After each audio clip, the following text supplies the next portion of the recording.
This is Grapplers Talk. What is up, fans of Grapplers Talk? This is Dave here coming at you with another awesome episode. Thank you each and everyone for downloading the podcast each and every week. We work really hard to make sure that we got some awesome content for you guys to enjoy.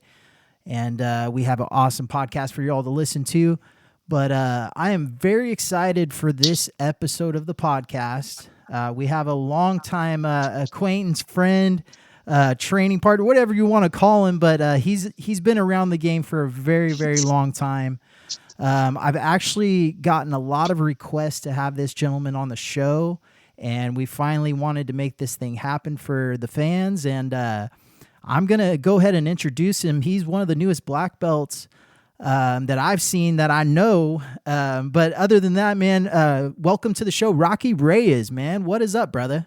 Yo. What's up, man? What's up? Hey. Happy to be here, man. Yeah, it's been a long time coming, man. I'm just going to kind of say it real quick. So like, closed mouths don't get fed. I've always kind of believed in that, which is kind of how I just went forward in my journey that we can go through later. But yeah, man, I was hitting Dave up. I was like, what? I see all this Stockton OG stuff. I was like, what are you talking about, man? Why I ain't been called? What's going on here? Yeah. So man. Yeah, man, it's been a long time coming, and I appreciate, you reaching out, and whoever's been requesting me to be on. Thank you. I appreciate that as well, man. It's very awesome to still have the support and love of the community. And I don't live in California no more. Yeah. So that's what's up. You've always gave the 209 a lot of love. And like I said, I get messages all the time of people, requesting certain guests and saying, hey, I'd like you to talk to this person or that person. And I've gotten several messages of people saying, hey, get Roque Reyes on. He's an OG in the town. So I just had to put it together, man. And thank you very much for taking the time out of your busy schedule. I know we're on a time difference. But I just wanted to get into your story, man. You started a long time ago.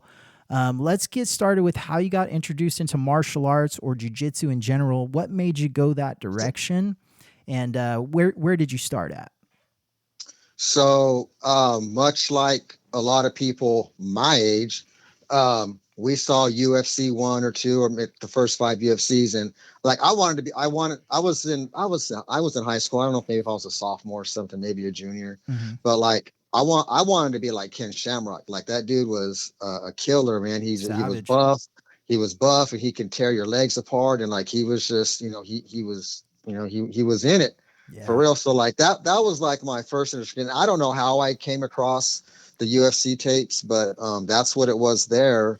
And so that's what started the idea. But like, again, like I'm talking about high school, so maybe 16, 17. Yeah. And all it was was just a thought and something that would be cool because, for people who grew up in my demographic, broken home, my father passed away when I was really young. So I had a lot of things going against me. So it's like I was just a dreamer, and like I didn't know where I was going to go, what I was going to do, but like that sounded cool. But like I didn't have the support or the means or anything to even like go that direction. And it wasn't until years later, season 1 of The Ultimate Fighter, I believe it was. Not season 1. It was the one with Josh Haynes and Michael Bisping. I season forget what 3. Season.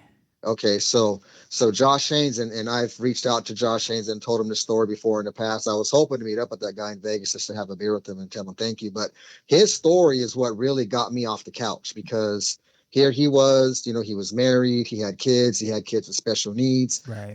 And like, he had been fighting for a long time. I was like, man, if this guy can do it, with what he's got going on, yeah. I mean, why can't I try it? Like, what's stopping me? And so that was really the catalyst, if you will, that got me off the couch, and then I started looking around. And that around that time was when Stockton Fight Club was around, and Randy Couture was doing a meet and greet at Max Muscle on Pacific, right there by the Tiger's Yogurt. And so I went out there to go meet him and get his autograph and stuff. And I wonder where I have that. It's somewhere in here, around here. But and Stockton Fight Club had a booth out there. And so that's kind of, how I ended up. And, I was already married. Was I married yet? I think I was married. My son was already born. And like, and so, yeah, that's just kind of where it took off from there. Yeah, I think Um, back then Randy Couture had a supplement line. That's probably why he was at Max maybe, Muscle, because maybe. I know the Curly brothers were sponsored, and that was one of the supplements they were given is the Okay. Couture supplements or something like that, right? Yeah. Yeah. I was like, oh hell yeah, all right, that's cool. And then, I just decided I was gonna go and talk to my wife about it. And there were the reservations because like we didn't know about da da da da. And I was like, I just really want to try it. And that woman has been with me through all this whole journey, man. And her support and her love and her care and all that, man, is what really um, helped me to be in as long as I have and achieve whatever I have achieved within it. So, Yeah. big shout out to my wife for all her love and support. But yeah, so Stockton Fight Club that's the only place I knew about. And then as I started, let me think, or maybe no, also just had the Ice House. Yeah. And I think what pushed me to the Stockton Fight Club is because I don't know who turned me on to the Ice House show, who I knew at the time that could even like it's been so long, but I went to the Ice House and Moses was out there and I think it had just burned. It had just burned down. So like, he was like in the process of rebuilding it. And then I think that's what had me end up at the Stockton Fight Club. I was like, oh, this guy, there were the only two places that I knew. So Yeah. after the Stockton Fight Club, I went and Stockton Fight Club was a beautiful gym, man. They had a ring, a cage, they had they had mats, sponsorship, and yeah, like they had bag room, a little weight room. That's where I met Isaac. Isaac started over there. I met him over there. The Cantu brothers. I met Kalani over there. yeah, Um, Shiloh Baca. So I met him, and I think he used to do some stuff with Moses for a while. yeah, Like he was teaching the grappling classes.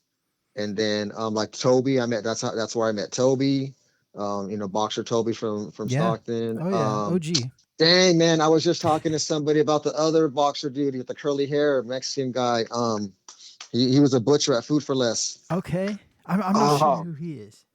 you know him if you see him, man. He had a thick mustache, really light complected Mexican dude, older guy. When I was there, Yeah, he was older than me, but he had like curly black hair.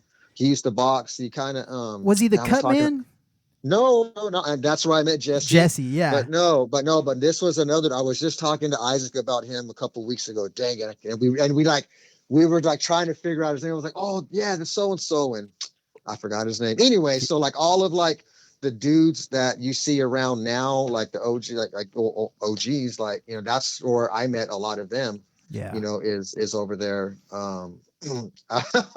That's where I met your boy with the one hand because they had a yeah. tournament. Greg. Yeah, we had that I in-house tournament back then. yeah that and so years later when I had met Chad when he fought Rico and he was like I had the gi pants on because Eric I even went and checked out Eric Shingo's gym. I Yeah, even went and checked out Eric Shingo's gym and I think I did a trial class there, but yeah, I think it was out of my budget at the time. yeah. But yeah, Chad's like, yeah, I had the gi pants on. And then I still tell the story now, dude, when I was when we had that in-house tournament and then like I got to the mat to like face off and I was like, this motherfucker ain't got a hand. Like weird, like trippy as shit, tripped me the fuck out. I was like, what? And then this fool mounted me, right? He mounted me. Yeah, And it was a was a mind modified thing. Ezekiel. Well, no, he had me in an Ezekiel, but it was a modified Ezekiel because he was driving his fucking nub Yeah. in my fucking throat. And I was like, what the fuck? I felt like this dude's like, I kind of got raped or something, man. Like, on my throat with his nub. No, yeah, but yeah, a lot of good memories. I Yeah. mean, I've been around so long that like, I've been through the good, bad, and ugly, and come back around, and even went back and then came back, to the good. It's just, Right.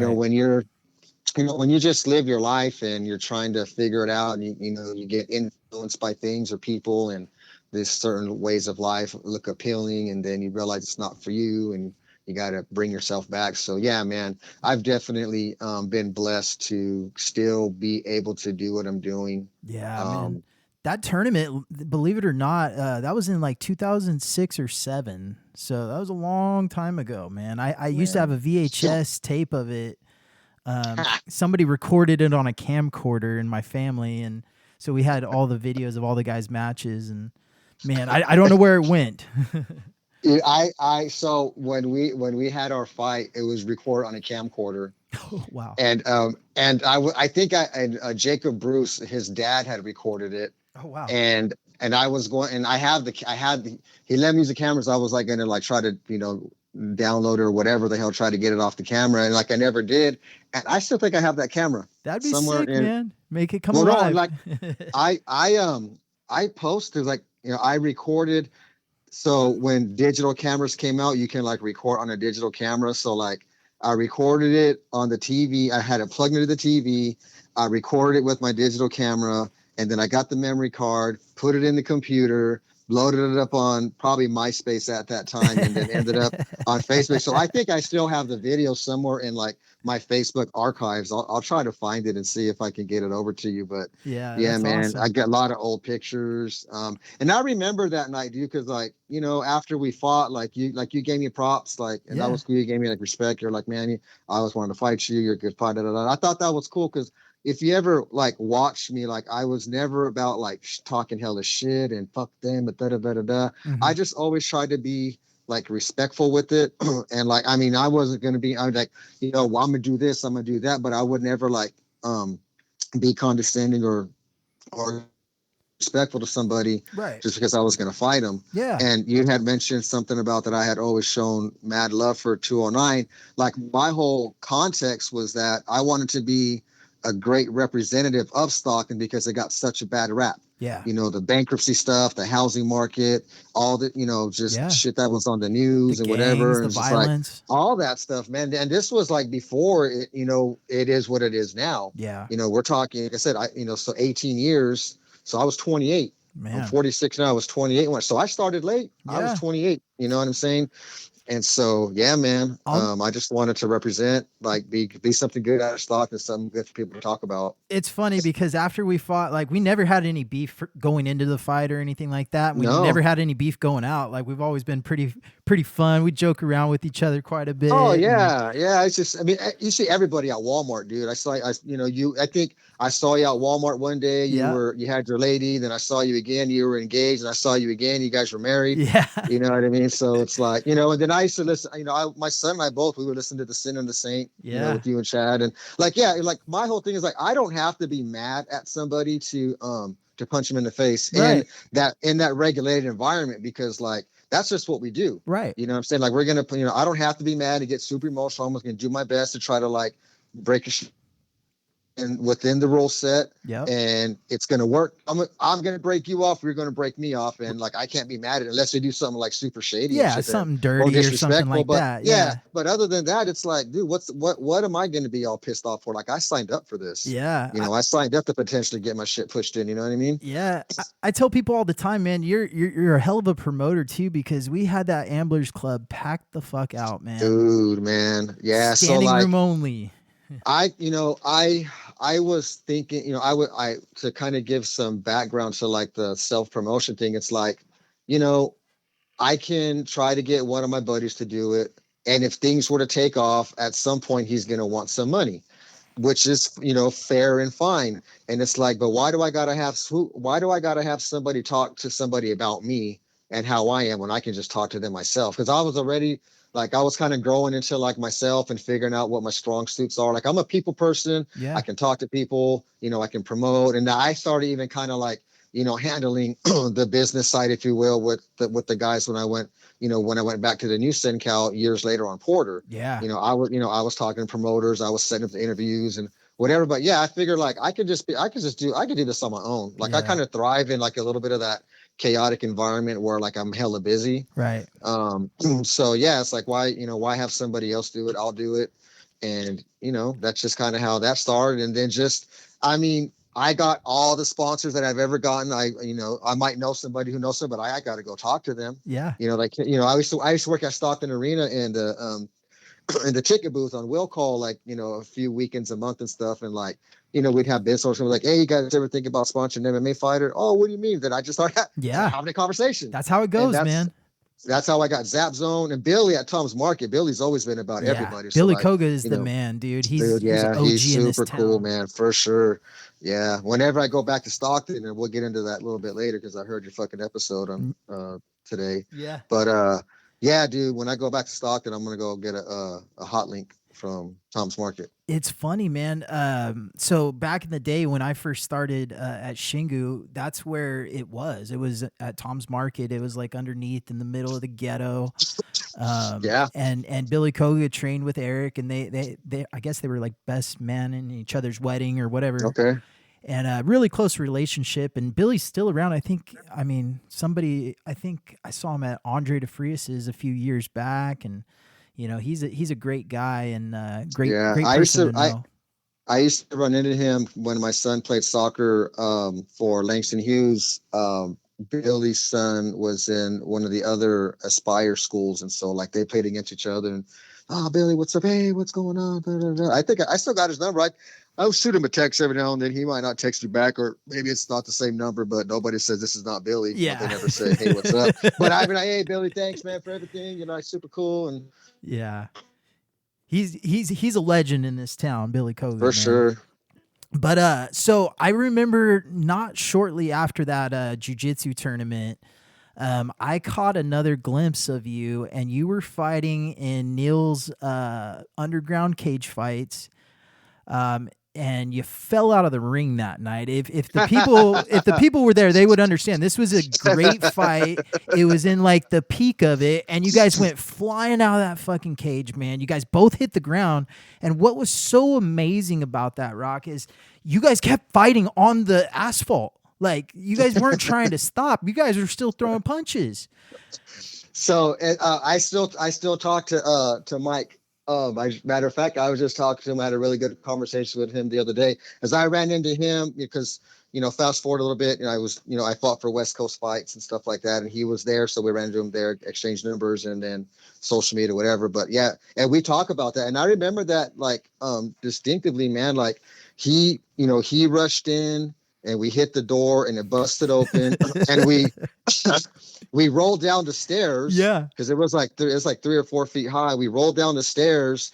And like, I remember I looked up, I was like, you cool? He's like, yeah, you cool? I'm like, yeah. Like, all right. And we just got back up in there and we just finished the fight. Like that was a great night. I remember like the place was packed too. Like, I mean, yeah, there was again, standing room only at that show. And I remember they were trying to find people to ref matches and all kinds of stuff like that. I remember Chad's dad was the one standing by the door. Yeah. And he's the one that like helped you guys back into the ring and stuff. And you guys just continued on with that nobody fight. helped us back up. We were like, are you cool? You're cool. All right, let's get up. Well, he was just there. He was reinforcing the door afterwards. Oh yeah. Yeah. So you guys didn't do it again. Yeah, Mike was strong, man. He was hella strong, and like, man, now and I think back to that. I've watched the fight a couple of times. He sent me the clip sometime back, and I was like, God dang, I had that choke in, but my technique was so shitty, I couldn't finish it. Yeah, was that one of your first fights, or where was that in the line with fights? It might have been because it's where I kind of got. That's where I had a lot of my first hits. I didn't have any fights at Stockton Fight Club. Yeah, my first few fights for that time I was there was at Stockton KO. Yeah.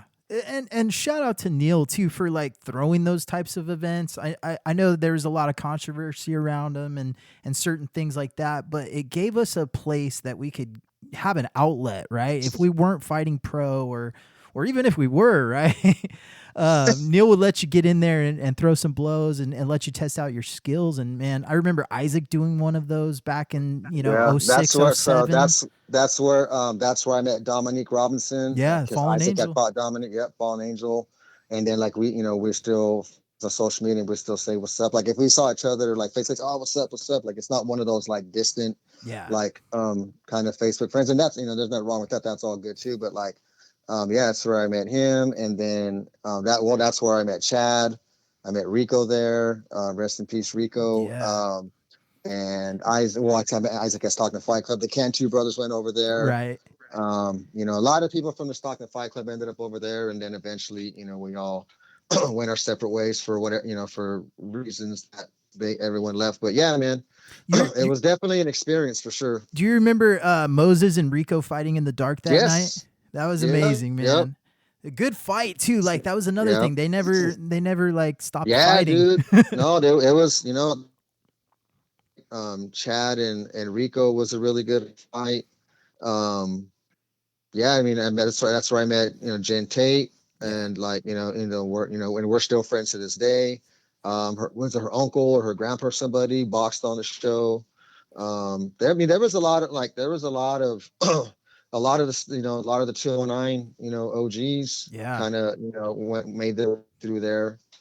It was definitely a different time period than it is now. You know, we got a lot of great athletes in this town now, but everyone was trying to make it in the MMA scene. You know, that's where everyone had their own journey, was trying to do it the best way that they thought they could. Because if you think about it, and even to this day, Stockton is still not a poppin' place for MMA. You really only have one, like, you know, maybe two MMA gyms, but like it's not, you know, you got to go to Sacramento, you got to go to the Bay Area. You still have to go outside of Stockton to get some, you know, if you really want to make something of MMA, you unfortunately you have to go. Yeah. You know, if you want, you know, they got awesome jiu-jitsu is there. Yeah. You know, all over, you know, Stockton, all over the 209, so to speak, from Modesto all the way, you know, to wherever 209 ends, Lodi, wherever. Yeah. Ione, you know, man, he's got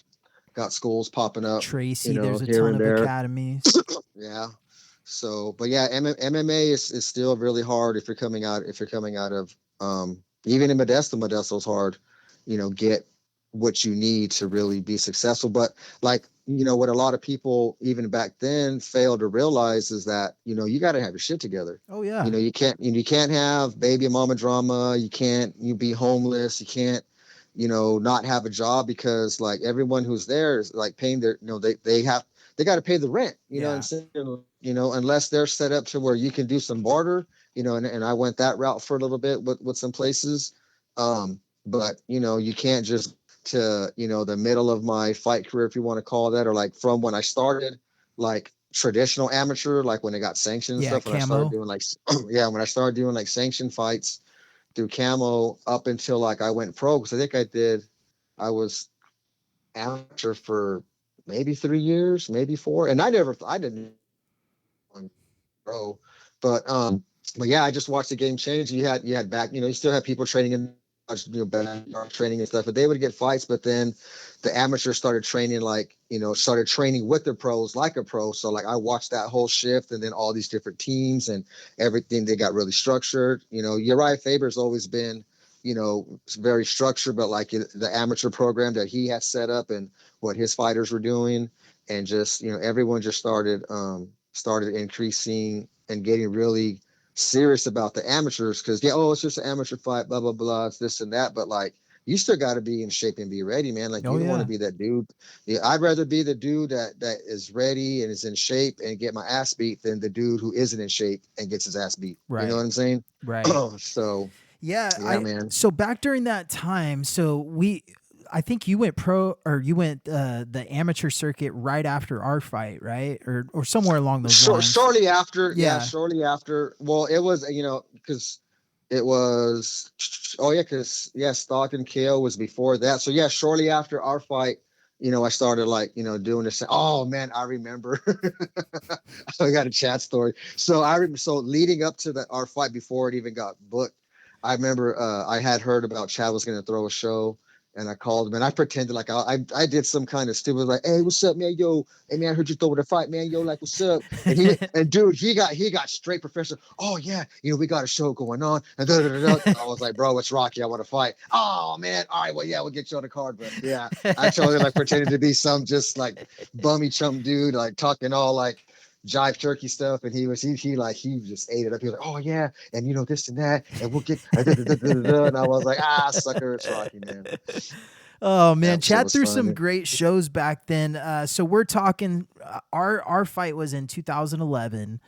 After that, Chad went full camo after that, and Because he had one before our fight. right, yeah, Yeah, I had because fought Dow on that first yeah, one. and it's super ironic because Dow and I ended up being teammates at Sencal. Yeah, yeah, Dow's a good So, guy, man. He oh, dude, I great still guy. use I could so like I lend what I know in wrestling from whatever wrestling I have. I owe it to him because like he had the wrestling background, and there's this one like hip bump that he showed me, and I just use that all the time. I still use it now, Yeah. and like yeah, man, like that was awesome. I missed a lot of those guys, but I know life happens, and everyone and I'm really happy that he's got his wrestling program. I You ran know what I'm into saying? Dow not that long ago actually, and he like I was walking through a crowd and he's like, "Hey, what's up, Dave?" And I like look over, I'm like, "Oh my gosh!" Like I don't know how you even recognize me, but what's up, dog? Motherfucker, you look the same. That's why. I guess so, man. But he's an awesome guy, man, and I'd love to get him on the show in the future. But Heck yeah, man. so talk to me. So we brought up the new SinCal, right? And so you had went Hmm. from Stockton Fight Club, which was on Thornton Road, Yeah. to Moses' gym. Is that correct? Or Neil's No, place? I went to Stockton. I went from Stockton Fight Club to Stockton KO. Okay. Took my time off, and then to get my shit back together, and then went to go see Moses at Sencal on Porter. Yeah. And at that time, if I'm not mistaken, because I didn't train there, so you can correct me if I'm wrong, but wasn't like Randy Spence running the jiu-jitsu and Tim McKenzie doing like Muay Yeah, Thai? they had a little they were a Caesar Gracie affiliate for a little bit. And yeah, that and Randy Spence, that's where I met Randy Spence. He was running the jiu-jitsu. Tim McKenzie was doing some of the stand-up stuff. I met Patrick from Valor. I Mhm. met him there when he just moved before Valor was even what it is. Yeah. Before Valor had their first one. I met Patrick when he first moved, and I remember sitting next to him having a conversation and this and that. And then because Tim McKenzie was holding paths for him. Yeah. So Randy Spence was there. Caesar Gracie was there for a bit, and then whatever that didn't work out, and I ended up running a kids grappling class for the time I was there. That's where my son started with me, and just yeah. Yeah, man. That place kind of was short lived, right? It was only around for a Yeah, it was short time. around maybe 2-3 years. Yeah. But man, I think we really made an impact on the local scene though for the small amount of time it was open, because we had myself, and I fought a lot. If anybody knows, I was fighting once a month. I was fighting twice a month. Yeah. I was just doing my shit. And Marcelo fought a few times. Dow fought a DeSala, few yeah. times. Yep, Marcelo DeSala, myself, Jacob Dow, Bruce, Rich, right? Jacob Bruce got in there. I messed up his debut because I popped his arm. But yeah, he finally got his fights in. Richard McMaden was there when I got there, so he had some fights, and I think he might have been the first guy to go pro. Man, that dude Out was of out of the new Cal. that guy was something else, man. I'll never forget the night we fought. Chad pulled somebody out of the crowd to fight Rich, and he threw him out of the ring and knocked him out. Oh yeah, that's right. Dude, it was intense, Oh man. man. He went to throw like some haymaker, and I guess he like threw him a little bit. He went flying through the ropes. They woke him up, and they're like, "You want to keep fighting?" And he's like, "Yeah." I think Chad ended up just calling it like, "Hey, we can't do this." Yeah. Hey, but you got to give the dude's got heart, man. You can't teach anybody heart. Like you're Right. born with it and it comes out, or you don't have it. Yeah. Or you may have it, but it's just never fostered. But you can't teach it. Yeah. It's either it's there or it's not. And people used to tell me like, "Oh, you must like getting hit in the face." I'm like, "Nah, dude, I don't." Yeah. But I accept it. I accept that it's part of what So it's not that I like it. I accept that that's what could happen. And for people who they think they want to try, and that's great, and it's not for everybody, because you got to be a certain kind of crazy let alone to do jiu-jitsu, but to do MMA where this dude wants to like take your head off. He wants to Right. kick the shit out of you. He Break your wants to shit. crush your face. Yeah. Right, dude. And so like, it's not for everybody. And, I just want people to understand, like, if it's not for you, you're not a pussy. Yeah. You're not a bitch. Like people, it's just, you don't know what it's like to get punched in the face until you get punched in the face. And then that, Mike Tyson said it best, you got to plan until that happens. Right. And so, but just because like it's not for you, doesn't make you a pussy, doesn't make you a bitch. It's just not your jam, man. Like, I don't want to drive a diesel. I Yeah. think that's crazy. Yeah. Hauling fuel, fuck that. I ain't trying to deliver milk. You know what I mean? Like, I'd much rather do jiu-jitsu and do a cage fight than drive a semi truck in the snow over some frozen water. Yeah, no, 100%, man. And so I'm trying to follow along here. So now we're at SenCal, right? After SenCal closes, you were fighting a bunch of amateur fights during that time. You had won a couple championships or a championship. Yeah. So at SenCal, that's where like my, I started, like I said, doing the sanction stuff. And I did, the indie casinos with Art of War with Professor Tom and I forget the other guy's name, but I did chicken ranch fights and they weren't sanctioned, by Camel, but I mean they were still there. It's just it was on indie casino and they got their different rules, governing bodies and stuff. Yeah. So, but yeah, I did. Let's see. I had the Hooked on Endorphins fight. Yeah, you had a great fight with what was his name? Asagura. Danny. Oh, Danny. Yeah. And that's so. Let's see. I'm trying to think of the timeline. So, yeah, I fought Danny for his title after I had won the stand-up fighters MMA title from Gary Shirley in Sacramento. I fought for Titans Cage. I fought Joseph Morales. He had a couple fights in the UFC out of Alpha Male. I fought him for the bantamweight strap, but I lost that one. And then I made my pro debut against him in Sacramento, but that was that was after SenCal. I was trying to keep it SenCal. So I did Hooked on Endorphins fights. I did stand-up MMA, Gary Shirley's fights. I don't remember. It's been a lot. Yeah, we're going back a lot of years right now, man. I'm impressed with you. I'm looking at the house I live in now, I live much differently than I did in Stockton, and so like I got a pretty big house compared to what I had back home. So I have a workout room. You might have seen some of the pictures on Facebook, but like I got all my banners, my flyers, my belt. So like I'm looking at my belt the year that was 2012. I think I was 3-2 as an amateur when I fought for that belt, and I was on a 2-fight win streak. Who did I beat?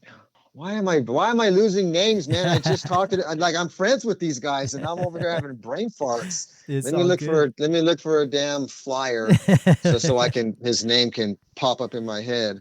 Well, so here we got February 2012 I fought Manolo De Leon. He's a black belt in jiu-jitsu somewhere in Napa area. And then I did Titans Cage 5 in June of 2013. Once you went, that's when I fought Justin Morales. Once you went camo, you had stayed pretty active in the scene, right? Oh yeah, that's what I'm saying. I was fighting like once a month, and then I fought in July 2011. Who would I fight here? I'm trying to look at these pictures. Dimitri Moore, that motherfucker used to hit so hard. Yeah, because he would come work out with us. Who did I fight here? I don't remember. I'm glad Jacob didn't fight that fight. That was the first Titans Cage. That's the guy. I'm trying to remember his name, but Jacob was supposed to fight Josh Emmett. Oh wow! At that time, yeah. And Jacob, I think that's where I might have fucked his arm up. Something happened. Jacob couldn't fight. It might have been me in training or something else. But the dude that Josh Emmett fought, that kid had heart because Josh Emmett ragdolled him for the 3 rounds. And Josh Emmett, look at where Josh Emmett is now. So that dude was like top contender as fuck. Yeah, in the UFC. So like I'm glad Jacob didn't fight him because you saved him. We're in the game, but like we still don't want to see our people get fucking mauled. Right. 100%, man. Like you train with these people, you get really close with them. Yeah. But Like, no, I went on a big tear, dude. Because like it's like I got to get it in where I can with what time I have and make the best of it. Um, so yeah, I was just getting busy, dude. yeah.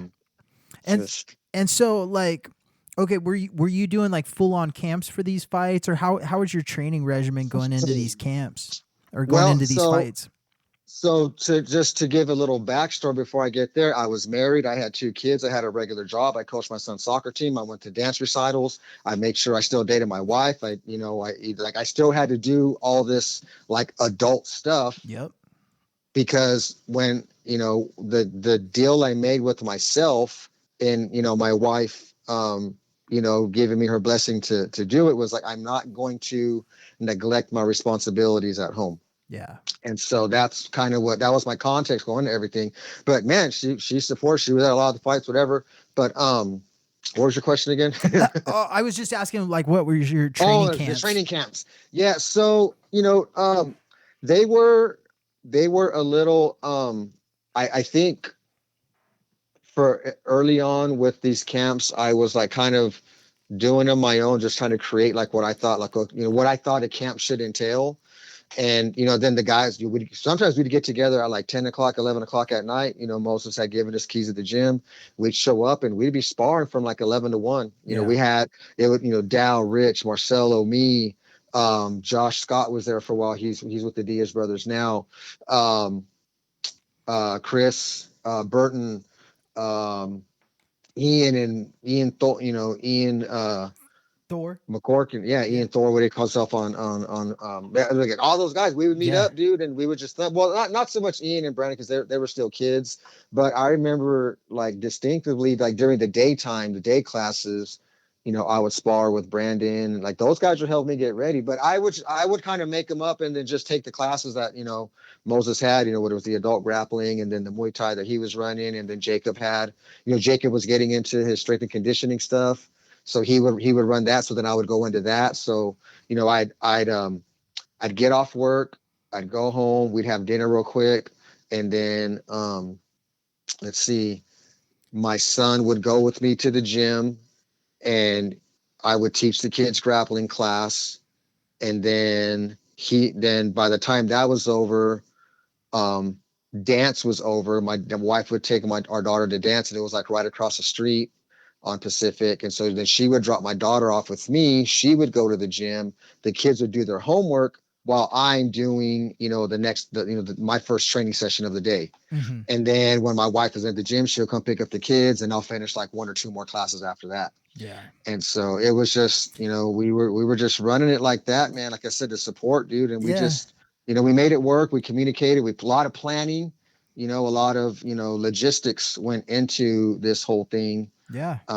And, I just, I did what I thought was right. And, whatever Moses thought at the time, you know what I'm saying? And just went with it. Yeah, it was a lot different, like you said earlier. Like, we really didn't have like a set way. Everyone just kind of did it their own way and Yeah, did what worked for cause them. yeah, cause like I remember that first Titans show. I think that might have been was that my first fight with Sencal? I don't remember. I just remember that first Titans cage in July of 2011. Dow and I beat the shit out of each other for that whole camp. Like, Moses would have to tell us to calm down. It's just like because we didn't know. Moses had the experience, having been around for a long time, but Yeah. even still, like it was still kind of like I guess kind of like Lions Den-ish, because the Lions Den just fuck each other up with their training Yeah. because nobody knew, how to train. And I think Moses, kind of was slowly kind of figuring out, putting things together and whatnot. But it was still like, then Tim McKenzie was there also to give us some guidance as well. You know what I'm saying? And, hey, maybe you should take the day off, or, hey, don't go so hard, whatever, like trying to kind of like keep, because Tim had, he had the experience from being out in Arizona and wherever else he got to train at outside of Stockton and whatnot, Right. to bring his level of expertise back, to us. I'll say younger generation, but I'm even older than him. Yeah. But to the new generation, and and then how to bring it Muay Thai and this and that, and so but yeah, we were just trying to get it in where we could, what we thought was right without fucking each other up much. Yeah. Um, I think I talk about it every now and then to whoever will listen. But I think I had a concussion and I didn't know what a concussion was until like, a few years later, Yeah. a few years ago, no, a few years ago, not a few years ago, I was like, wait a minute. I think I had a concussion because I remember like one time, like you would just barely tap my forehead, dude. It would almost drop me to my knees. And I remember telling Mose, like, hey Mose, I'm feeling kind of fucked up, dude. Like I can't train today. He's like, all right, bro, just get some rest. And then like, 3 or 4 days later, like I never went to the doctor, none of that. Cause I Nah. didn't know.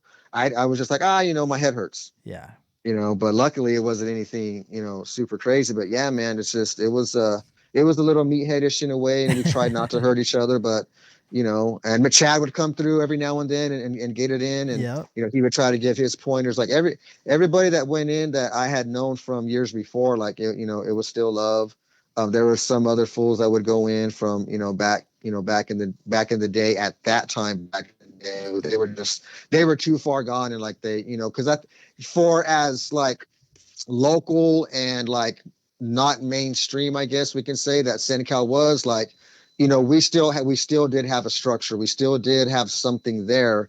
And if you came in and everybody was committed, Dow was committed, Marcella was committed, Jen was committed, everybody who was rich, everybody who was like on the fight team, quote unquote, like we were committed. And so like people would come in and like they think they want to try some shit and like they would just like it is now in jiu-jitsu, like those people get weeded out. Yeah. And those people got weeded out. We had a fight team come out like they wanted to, to get some training. Like, all right, that's cool. But these fools showed up without gear, no mouthpieces, this and that, and they were like big dog MMA or some shit. Yeah. Man, we whooped their ass from pillar to post that day, and like they quit. Yeah. They're just like, nah, bro, no more. It was like, and you guys got to make sure you're fucking ready, dude. Like, and it wasn't about being an asshole.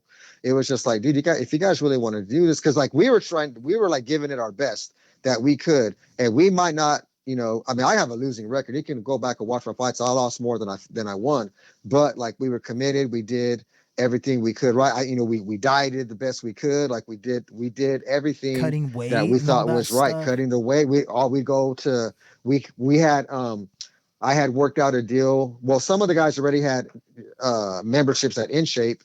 And so like, they would, they would introduce me to whoever their person was. And I was like, hey, what's up with the barter? So maybe a sponsorship. I just wanted to use the fucking sauna. That's all I wanted to do was use the sauna.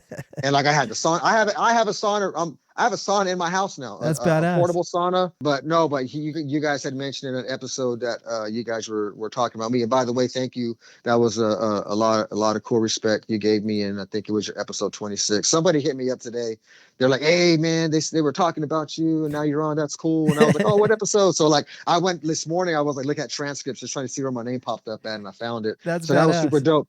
But cutting weight at 46, dude, like is it's intense, a lot different, man. Yeah, but anyway, so but yeah, we would go cut weight together. Sometimes I would go by myself because like, at the end of the day, it's like, this is what I want to do, and I have to be able to do the work when no one else can be there. I don't want to have to rely on anybody, and maybe that's just because how I grew up with the broken home and whatnot. It's like, it was like I had to survive in a way, and I had to figure out ways to like, people not to fuck with me because I didn't know. I was a very scared boy growing up in high school. I wasn't a fighter. I tried to be hardcore, try to act tough just so nobody could mess with me. Later on, when I had got in trouble with the law and got out of the little prison thing I was in, we had to do these. We had to talk with the therapist or counselor, whoever the hell she was, psychologist. Yeah. And she was talking about like an armor and a mask we put on. So I was like, oh, that's what I was doing. And I was putting on this mask and the tattoos that I got. Like I try to look like this hardcore gang. I try to look like Ken Shamrock and a gangster at the same time. Yeah. And just because because I didn't want nobody to mess with me. Right. And I try to be tough, and then like someone would get tough back and be like, oh shit, what do I do now? Yeah. So straight up.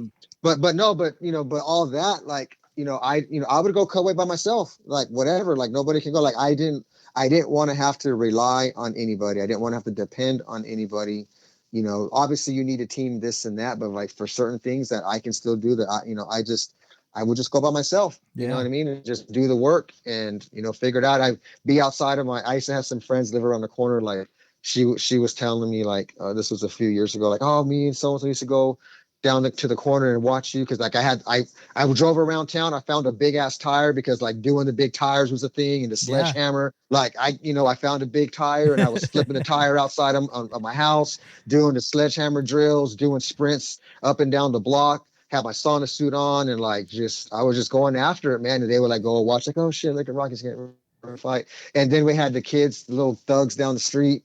Like they thought I was the baddest ass in the world, and they were like, "Oh, hey Rock, like we don't want to mess with you," like because they used to do dumb like gangbanger shit and throw Yeah. parties. Like that was cool, I get it, but like just keep it over there. Don't like bring your drama to my side of the street, because I just don't, I don't want to have to like get into some shit. Right. And but man, they thought I was a badass motherfucker. Like, cool, you guys keep thinking that. You guys keep thinking that. That's cool. You guys are scared of me and don't want to do shit. That's cool, because then it makes our block safer, because you guys don't want to do shit because you think I'm some super badass dude. I mean, I was badass, but like not badass like they thought. You know what I'm saying? Yeah. So, but no, yeah, like we used to.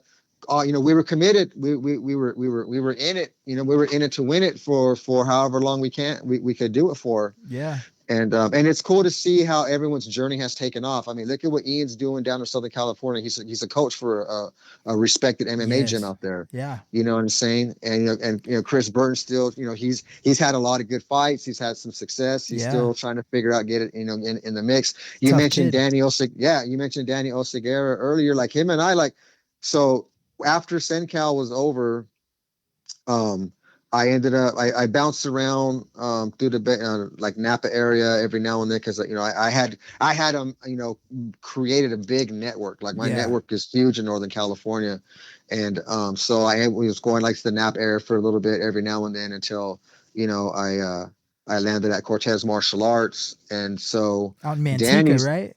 yeah, they were in Manteca at the time. And so Danny's coach and Jason Cortez were really good friends throughout, because they've been in martial arts. So they weren't just jiu-jitsu guys. Like they were point karate and Kenpo and all these other disciplines, Muay Thai and stuff, over at Dynamic MMA. So I remember we ran into them at a tournament somewhere, a jiu-jitsu tournament. And Paul Mendoza, he was like, hey man, you ever want to come out? That's cool. And so like, Sensei Jason was cool with it. So I'm going to go there for this, for this weekend or this day. And like, it kind of became my home away from home. They had a great MMA program. They had a lot of good local fighters, you know what I'm saying? And Danny and I became really good friends. We became training partners. Yeah. It's funny because, and I don't know if he'll admit to this or not, but he was trying to fuck me up so bad. And like, God, I remember him kicking the shit out of my legs, and like, but like, I was like, whatever, that's cool. Like, but we became really good training partners. I would do a lot. They would be a part of a lot of my camps. Right. And I even threw the Dynamic MMA logo on one of my spiked shorts and one of my banners, just out of respect, because like Paul's a super cool dude. Like I really appreciate like that guy a lot. And I don't, for people who don't know who he is, but he's a very awesome guy. But sometimes you have to go through shit like that to learn. Yeah. And like where I'm at now doing jiu-jitsu. Oh, I'm losing you, Rock. Can you hear me now? Okay, perfect. Okay, so where I'm at now, Professor Jared says it a lot. You might not know the right way, but doing it wrong will push you in the right direction until you figure out the right way.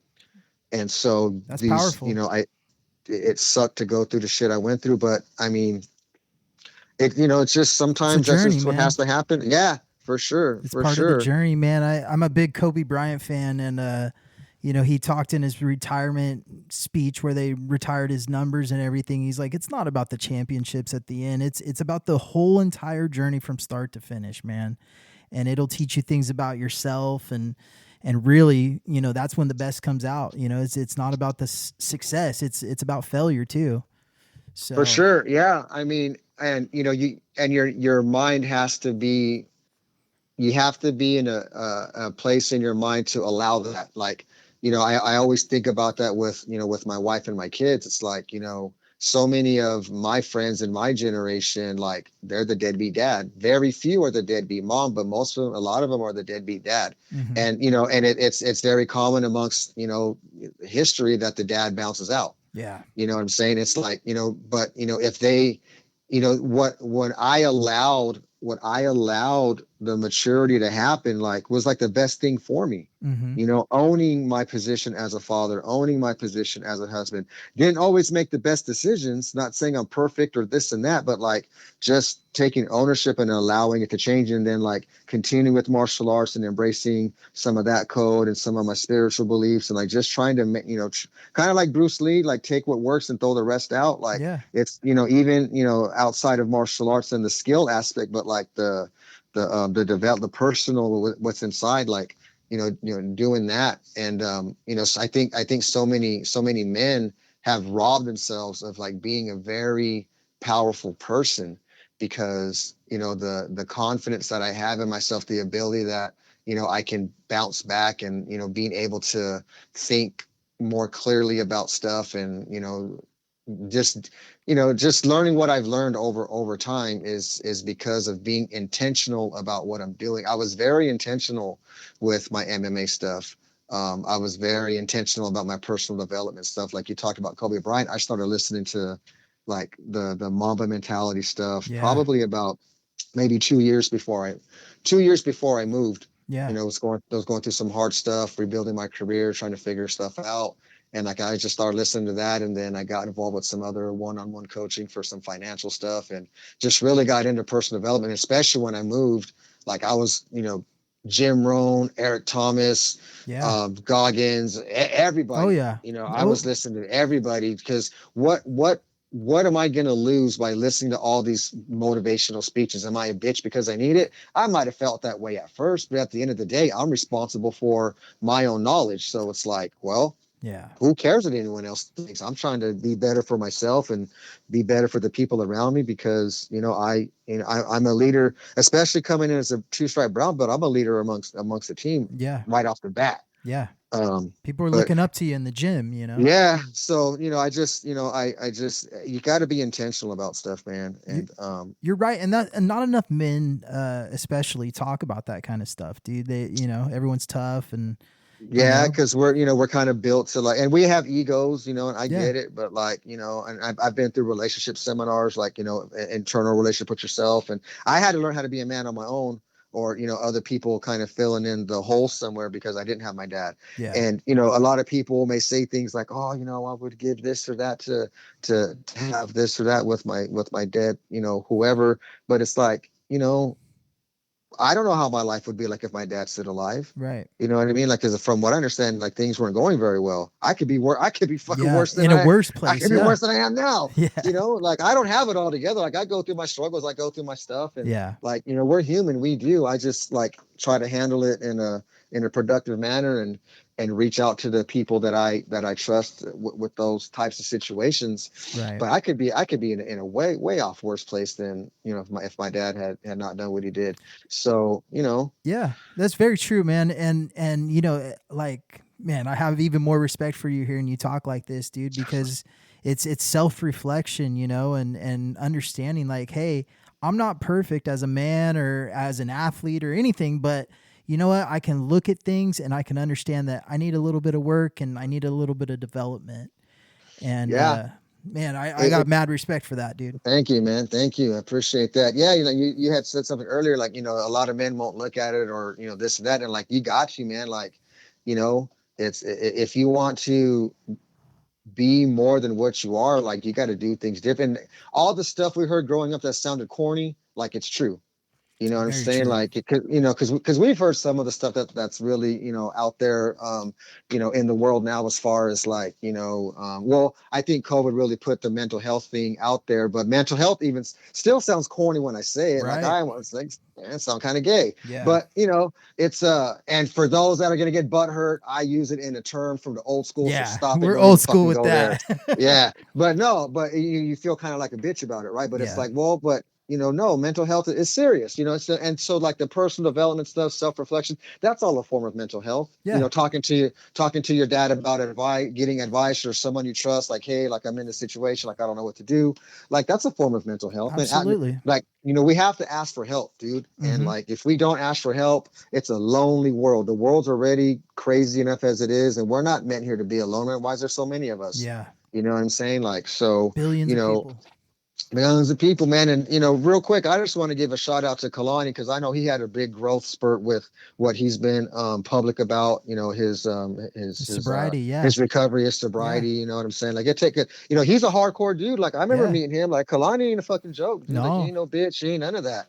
You know what I'm saying? But like, and I think like, martial arts tends to, and I don't know if you saw my post about my self-reflection the other day, but you know, like martial arts, and if you're like really trying to be about it, like it's going to change you, Oh yeah. and you have to allow it. And especially when I got my black belt, it's like damn, you know but we're still human, but it's like we have to like be more intentional, be more aware, pay more attention of what we're doing with the life and what we're saying, who we're saying it to, how we're saying it, because all that shit matters. Right. Because like it's a reflection of me, coach, my wife, my kids, people I care about. I'm a representative of them, so like I got to make sure I'm coming correct. Yeah. And because when you get smacked up, that shit don't feel good. Right. That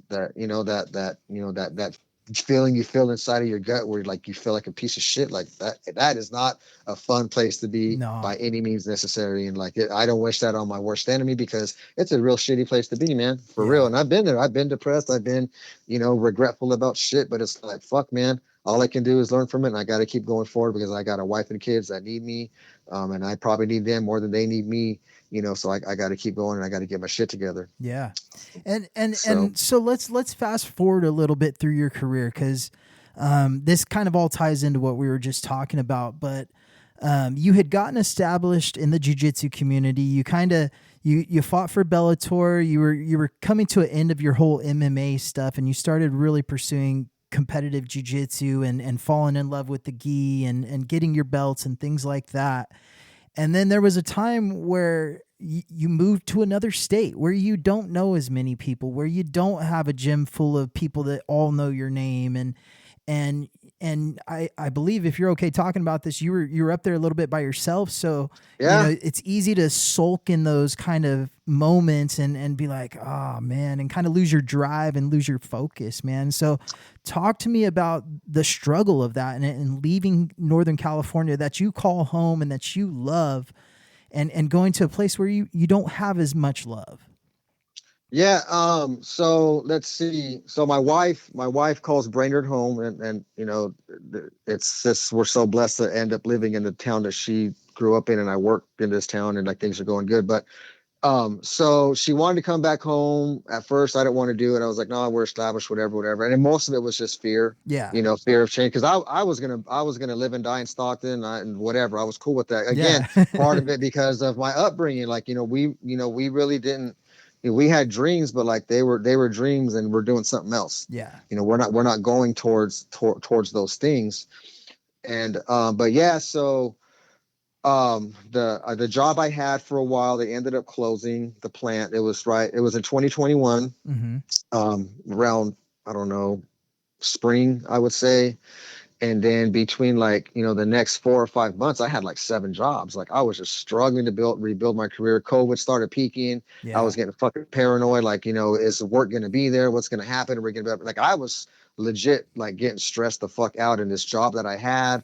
Like it sucked, and my boss was not the best to work for, and it was just really hard. But it's like, what do I do? Like I have to stay here. I got to make this money. And but dude, I had an appointment with a fucking psychologist that day. They came in and fired me. Oh, and all the way I called this. Hey, I got to cancel. I don't fucking need to. Like, I don't got time for I was this. like, cool. I was like, no. I felt like the weight was lifted off my Yeah. shoulders Yeah. because I was getting so stressed out because like it was important for me to like make sure my family's taken care of. Right. And anyway, so I had a couple other jobs, and they just didn't work out. And we had saved up. Had worked some hours and saved up a bunch of money or whatever. And shit just wasn't popping off. And then finally, I just told my wife, I was like, hey, if we're gonna do this move, we might as well do it now. And I'll talk to because one of my biggest hangups was my mom, because my mom lived with us, Mm-hmm. and I don't want to make her feel forced or pushed out. Right. And so that was because I care about my mom. I wanted to do everything I could to take care of her. She did so much for my brother, sister, and myself, especially going through my father's suicide and all kinds of shit. Like it was like, dude, my brother and sister, my mom went through a whole lot more hell than I did. Yeah. And like, So I wanted to make sure, that I could take care of her as much as I can with, however I could. Right. And so, one day, I was taking her out to get her oil change, and we are just kind of cruising around town. And I think she had brought up Minnesota, or I think I had brought up a job that I found, or something that I saw. So Minnesota came up, and she was like, "Oh, are you guys thinking about moving there? I know the kids really like it. Amanda really likes it, da da da da." And I was like, "What are we gonna do with the house?" She was like, "I don't know, sell it." That changed everything. Yeah. That changed everything, dude. And like I was like, "For real?" She was like, "Yeah." She said, "Don't worry about me. I'll be okay. Me home. Blah blah blah blah blah. You go take care of your family. That's what they want. That's gonna be good for them. You go do that." And so like that lifted another weight off of my shoulders. Like, okay, now what's the fucking problem, right? I Yeah. didn't fucking have it anymore. Right. And so um, um, um, um, um, um, um, um, yeah, so she said that, and the ironic thing is she had started staying at her boyfriend's at night, like maybe 6 months before that. So she'd go to his place at night, stay there, come home in the morning, help us with the kids, and do shit around the house, and then dip in the evening. Yeah. And so it's like she already had a place to stay. So hey, all right. And so then I told my wife about it, and then I was looking for jobs, and I found a job posting here in Brainerd at Bang Printing, doing a lot of the same stuff I already did: scheduling, inventory. I'm a numbers guy. I have a degree in accounting. I have a lot of AP, AR, payroll kind of experience. Okay. But I mean, everything is numbers. Supply chain is numbers. Manufacturing is numbers. Everything is numbers. Jiu-jitsu is numbers. You know what I'm saying? Like everything is numbers. So and I had already been doing, like I said, scheduling and inventory and purchase orders. I had already been doing that for almost 5 years with the company that I was at before they closed. So I was like, man, this is a good fit. Yeah. Let me see what's up. So I filled out the application. I was all excited about it. I sent it on a Friday. Dude called me on a Monday. I think like within like 2 days, he offered me the position. I was like, oh shit. All right. Yeah, that's what's up. And then, then I had to look for an apartment, and then, and it was scary, dude. Like, and like this whole thing was scary. Like I cried several times before I even moved, scared. Like what, I was 43 at the time. Like, I'm going to start over. What the heck? One of my buddies from Sacramento that I'm really close with, I vaguely mentioned a relationship seminar. I met him through the men in that group, and we're really close. And he was in the Air Force. He was living in Minnesota. I was like, dude, like, help me out here. So he hit me to like this calculator, cost of living calculator, how to like look at all the numbers and shit and figure out how much you need to make to like, so, and that's my job. I'm a numbers guy. For you. Yeah. Yeah. So I'm a numbers guy. I'm a planner. Like this is all like in my wheelhouse. And so I do and all that. Then my wife was like, oh, maybe you can get an apartment. They're pretty cheap. She kind of looked at some shit. And so, I mean, anyway, so I get offered the position. This is all before that actually even happened with the job offer. But anyway, so I got offer the position. With that same week, I found an apartment, and I got approved for the apartment. And like, I don't, whatever people's beliefs are, but I believe God was putting things in place for me. I just had to do the work. Right. I was like, okay, so you want it. So here's A, B, C, and D. You have, like to connect the dots where you got to draw the line. Yep. I had to do the work from point A to point B, from point B to point C. And so, yeah, it just all just the place. And so I was supposed to get here in, I think, August, but I ended up catching COVID. My son and I both caught COVID, so that delayed it. And like, my wife, so my son was a senior, my daughter was a freshman, and my wife's a school teacher. So, and this was all in the middle of the school year. So like my wife didn't really want to leave yet. She felt kind of bad, which I understood. We didn't want to disrupt my son's senior year because he was also doing classes at Delta. So he was going to graduate with his AA and his high school diploma. That's awesome. And my daughter was a freshman. So it's like, then I'll just go by myself. And then you guys will come, or it was 9 months. Fucking 9. I thought it was 6. It was 9. We'll just talk about that. 9 months. But early on, like before the move was already going to happen. It's just, we're just waiting for time to pass to get to that date that I was going to move. I remember talking to one of my cousins, and we're talking, and I was like, yeah, man, I'll be there 9 months. If it don't work out, I can come back. And he's like, but why even think that way? Just go 2 feet in. Why think about coming back, Primo? Yeah. And I was like, dude, man, you're right, man. So like, yeah. So like at that conversation changed my perspective again. It was like, we're going all in. we're going to go all in and we're going to bet on ourselves. I like Living on a Prayer is my fucking anthem now. Yeah. Bon Jovi back in the day, because you listen to the song and I'm thinking about my life, and everything's on a prayer. I used to pray on the way to work, like, if it's, make it work out. I wanted everything to be comfortable. That's our problem as humans. We want everything to be comfortable. We don't want to work too hard. And like, I had to bust my ass, dude. I went through so much, like, just a 43-year-old man crying to his mom. Yeah.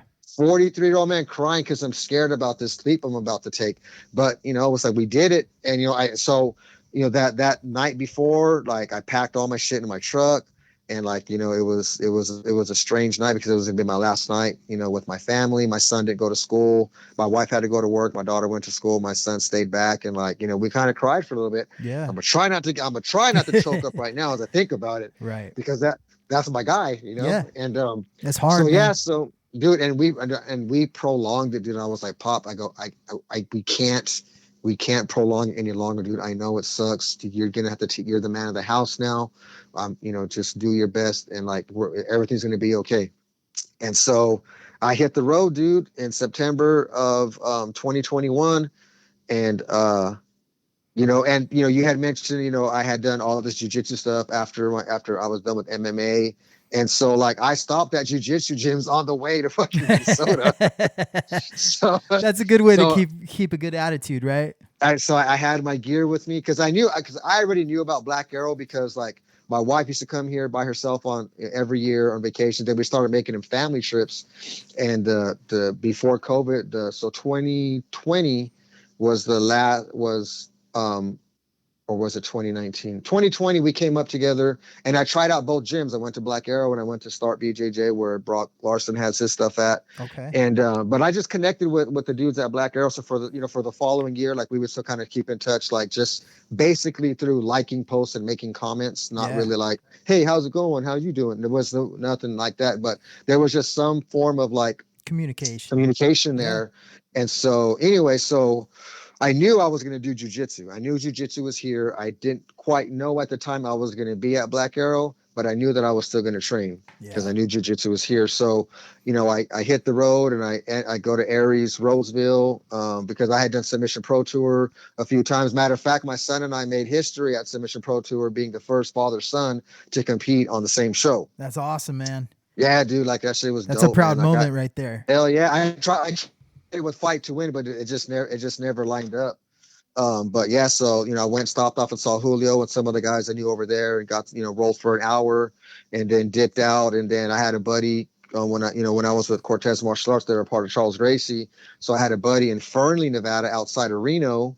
I was like, hey, dude, like, I'm gonna be coming through. He's like, hey, come by. So then I went from Aries, then I went to Fernley in Nevada and did a class with him and got some rounds in. So I did gi at Aries in Roseville, and I did no gi at the Charles Gracie, or I forget the name of his gym right now, but I did no gi over there. And then whatever town I was staying at in Nevada, I spent the night, and then fucking got up, hit the road again, stayed the night.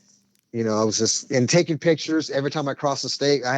We had this, I don't know if you remember, but I had this fucking bag. It was a Abercrombie and Fitch bag, and somehow it became an inside joke. It became a family joke, and so I just started like, he became like a part of the family. I was just thinking about him. I got to start posting more pictures. But yeah, so I did the road trip, man, and and I remember just driving, dude, crying like, fucking, hey, dude, this is really happening. Like, I'm gonna miss my family. Like, I was calling like Dow and all the old team. I was like, hey, man, thank you guys. I'm gonna miss you guys. I appreciate. Like, I was just really appreciative, of everything that happened up to that point, and just the good people in my life. Yeah. And so I was calling people and fucking crying and shit, just driving by myself through the middle of nowhere, Nevada. Went through Utah, made a wrong turn, almost ran out of gas, was fucking choppy internet service, trying to Google how many miles to the gallon I get on my fucking truck, and then like nearest gas station, and just hoping I don't run out of gas in the fucking mountains of Utah when there was none but thankfully nothing ever happened. But Man. yeah, dude, I mean, I went through several states. Talk about Um, feeling alone, man. That's dude, tough. yeah. And so look, man, like going, and I don't know if have you been through through Yosemite, No, I like haven't through yet. Idaho? Okay, look. So like we, in one of our road trips, we went to Yosemite National Park, and on our way to, I think, going up to South Dakota, North Dakota, then getting over to Minnesota. So I remember like driving when we were on our family trip in the nighttime and through Yellowstone sucks ass because you're swallowed up by the mountains. There's no fucking lights. It's so dark. Your like eyes are open wide, trying to keep them, focused. And then Yeah. people are coming with their brights on. Like it's just, dude, it's miserable. Yeah. Once you get out of there into Montana, oh fuck yeah, man, that's woo.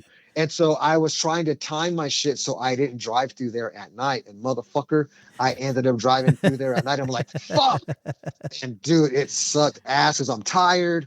I'm white knuckling. There's nowhere to pull over. It was Yeah. like, I don't know if you're familiar with the program Big Sky, but Big Sky is out in that area. Fucking nothing, dude. And it sucked ass. And I was like, God dang it. And like, I ended up, I made it safe, but Yeah. dude, it sucked a whole bunch of butt, man, for sure. Yeah. But yeah, just it was just we were in it. We were in it. I had fucking all my, like I said, I had all my shit, just the shit that I needed in my truck. I already had the apartment.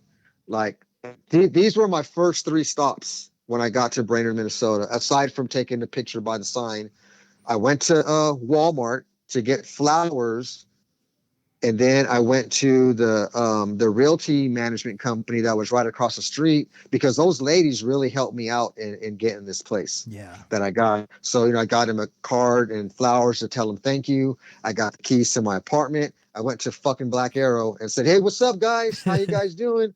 And I was almost going to train that. And I was like, you know what? I got to, I got to unload and I got to, see what's up with the apartment. And it turned out the apartment was fucking dirty. So then I had to call the real estate company. And I mean, I already knew a couple people here. I like my wife's best friend and her husband.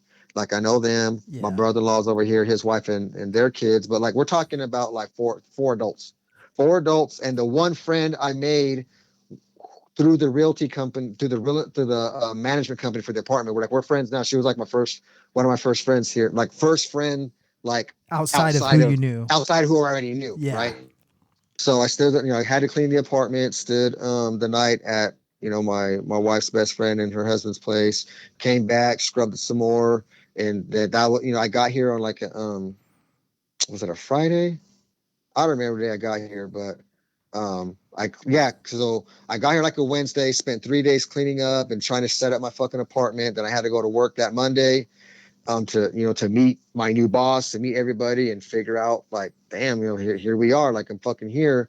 But like I had to go to Habitat for Humanity to buy a fucking couch, to buy dresser, like because I wasn't gonna buy a bunch of new shit. So but Habitat for Humanity, they have a lot of quality stuff for a low price. So like I furnished my shit through them. That's smart. And I slept on a fucking air mattress for like 2 months.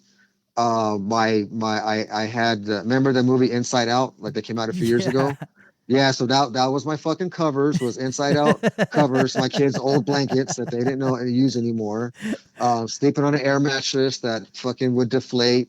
And with that, it was about a month or so, maybe two, that I finally, was like, oh, I got to buy a mattress, man. Yeah. And I was working from sun up to sundown because I didn't have nobody to come home to. And I had to figure out, like, I had to make this shit work. So, like, the position I have, like, I had to, like, recreate the whole thing and create some kind of formula to where I can understand my job and get it down to 8 hours. And I would come in, the sun wasn't out yet. I'd leave and it was dark. Like I went and then I would do more work at home because I had remote access. They gave me remote access. Yeah. So I was doing shit even when I got home and like just. Well, and it's like you're in a new place. What else are you really gonna do? Right. Like, yeah. And yeah, because my wife and kids, I didn't have nobody to come home to. So Yeah. I just fucking jumped in and then like, started trying to do workouts. I was listening to the motivational stuff. I had the financial coaching. It was part of that little program and was connecting with people that way. And it was until like 6 months is when I started training. Yeah. I wanted to get situated. And then like, try to, I wanted to give both schools a fair shake, even though I had more connection with Guerrilla Jiu-Jitsu and Black Arrow, and Guerrilla Jiu-Jitsu in San Jose. Yeah. I know a bunch of people in there. I fought dudes from there. Yeah. They're my friends now. Like, I had connection, but I wanted to give everybody a fair shake, because like the shit, all the shit that I've been through, like, I'm leaving all of that behind. Like, I want to start fresh new. I don't want to bring, I want everything to be fair, give everybody a fair shot. Right. And so, I ended up at Black Arrow, and I think I'm in the right place. And so, yeah, so 9 months, dude, I was without my wife and kids. We would have video calls in the morning. We do our prayers. We do our video calls in the evening. We do a 3 wins and pray before we go to bed. So we each say what 3 wins for the day are. That's and awesome, then man. we do our prayers, and then, then in the morning we would pray, and then everybody go their separate ways. Yeah. But yeah, like my wife and I, we made it work. And I know it was hard for her, because like, the leader was gone. Yeah. Like, I'm the head of the house. I'm the leader. She respects that. She understands, like, we have a good relationship in that way. It's not one's better than the other, but it's like, it's that kind of deal. And so she had to manage a lot, dude, and my son had to try to pick up where he could, that, where I would be in the place, but I'm not there. And so, like, it was hard for both of us, man. And it was, I'm not saying any one was worse than the other, but they both were painful. Yeah. They both were painful, and they both were scary. And but yeah, I would call my mom in the morning, just fucking scared, call my sister, talk to my brother. It's just like fucking scared, like, I don't know. And there's, just have faith, believe, da. And yeah, man, it worked out. Yeah. It worked out. I started training again. And that's the beautiful thing about jiu-jitsu that I tell a lot of people is, like, no matter where you're at in the world, if jiu-jitsu is there, you have instant community. And Absolutely. it makes your life a whole lot easier. So, and you're not always going to click with everybody in the gym. I'm not saying you got to be everybody's best friend, because, we're human, what I'm saying? But, different personalities aren't going to work. Yeah, different personalities, whatever. But it's nothing negative or anything. It just, it's part of the fucking game. Everybody knows that. And we ain't got to lie about it. Yeah. But no, I've made some really good friends, and like, I understand the value of having men in your life, the value of having masculine relationships. Yeah. And like, about real shit, not some fucking NASCAR, let's drink some beer and have a good time, man, shit. I'm talking about, like, honor, commitment, loyalty, trust, like the shit from, like, all those honorable dudes we hear about from the past, like that kind of shit. Mm-hmm. You know what I'm saying? So I understand the value. So, like, I'm seeking that kind of stuff out, but I have to create it, because there's nobody here that, yes, my buddy that I met through that program, he's in Minnesota, but he's 2 hours away in Circle Pines. Like, we ain't got, like, we'll talk to each other, but I need something here. Direct. You know what I'm saying? Direct. And so I had to create all of that. I had to create a new network, because I didn't know anybody in the Midwest, in jiu-jitsu outside of the people I met at the gym. Yeah. And, very few of them have had the competition pedigree that I have. And when I say pedigree, I mean the amount of fucking times I've competed. Oh yeah. I can't even count them no more. I have a box full of medals that just sitting in a box right now that I haven't even had the opportunity to, because I competed so much. So you talked about, like, me, or you brought up earlier about, me, retiring and then just, getting into jiu-jitsu. And because that was the next progression for me, was MMA, jiu-jitsu. I did, because I was, if you watch my fights, I was a grappler by nature. I like to get people on the ground and try to just beat them up right there. Mm-hmm. I think that's the most humiliating thing you can do with honor to somebody, is take them down and just beat the shit out of them until they have to quit. Right. You know what I'm saying? And so, like, I was live by the sword, die by the sword to that regard. Mm-hmm. But no, I took to grappling early on, and I just enjoyed it. And I was like, that's the next progression. Because I was already competing in jiu-jitsu at the same time I was fighting as well. Yeah. Once I got with Cortez Martial Arts, and then eventually, going with 10 Planet and Inside BJJ, and I had a lot of, competition with them. And but yeah, man, I had to rebuild myself. I had to build everything. And that first year when I was here, I didn't compete. I didn't start competing until last year. I've only been here 3 years. It seems like it's been so much longer. Yeah, it But does. I've only been here 3 years. So my first year here, 6 months was like, trying to get my shit right, trying to get my feet on the ground and get something steady and figure out my job and all that. And then the next 6 months, I added jiu-jitsu into it. And then, the next year is like, I'm fucking competing. I'm gonna show these. I wanted not to show these motherfuckers what's up, like in a bad way, but like I want to I want to be an example. I want to show these guys, you want to compete, like this is what's up. We can do it like this. Right. But my situation is a little different because like I was still by myself for a little bit. No, where's my wife here yet? No, I think my wife, because my wife and kids got here the following summer in June of 2022 is when they got here.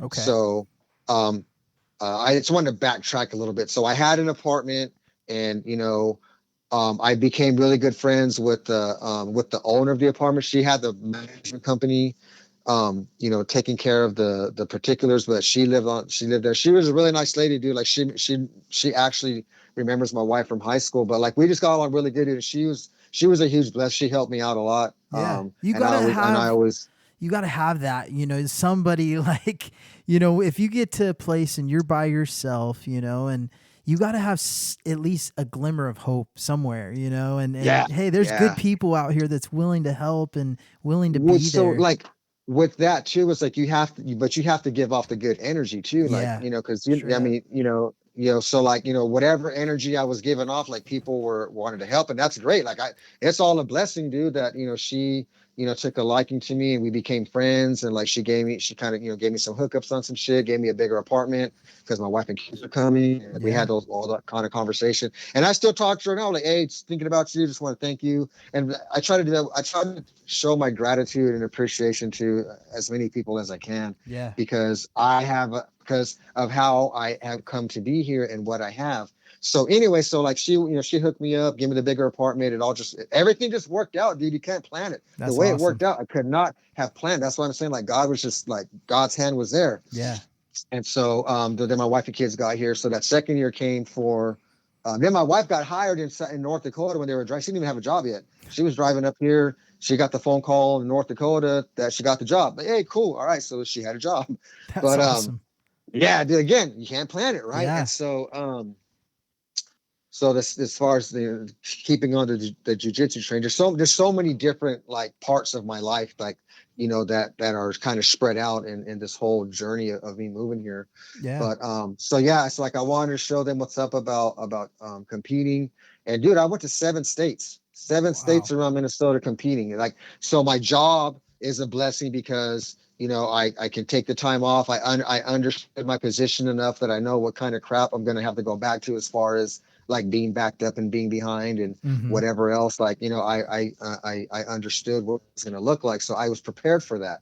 Yeah. But yeah, dude, like, and that's how I built my network out here, is just by competing, just like you and I did. We became friends after we fought. You become friends with the people after you compete against them. Like, oh, hey, come train, bro. Like, it's all good. Cause that's just how the community, hey, stop by sometime if you're in town. So like, North Dakota, South Dakota, Wisconsin, Iowa, Illinois, out by Chicago.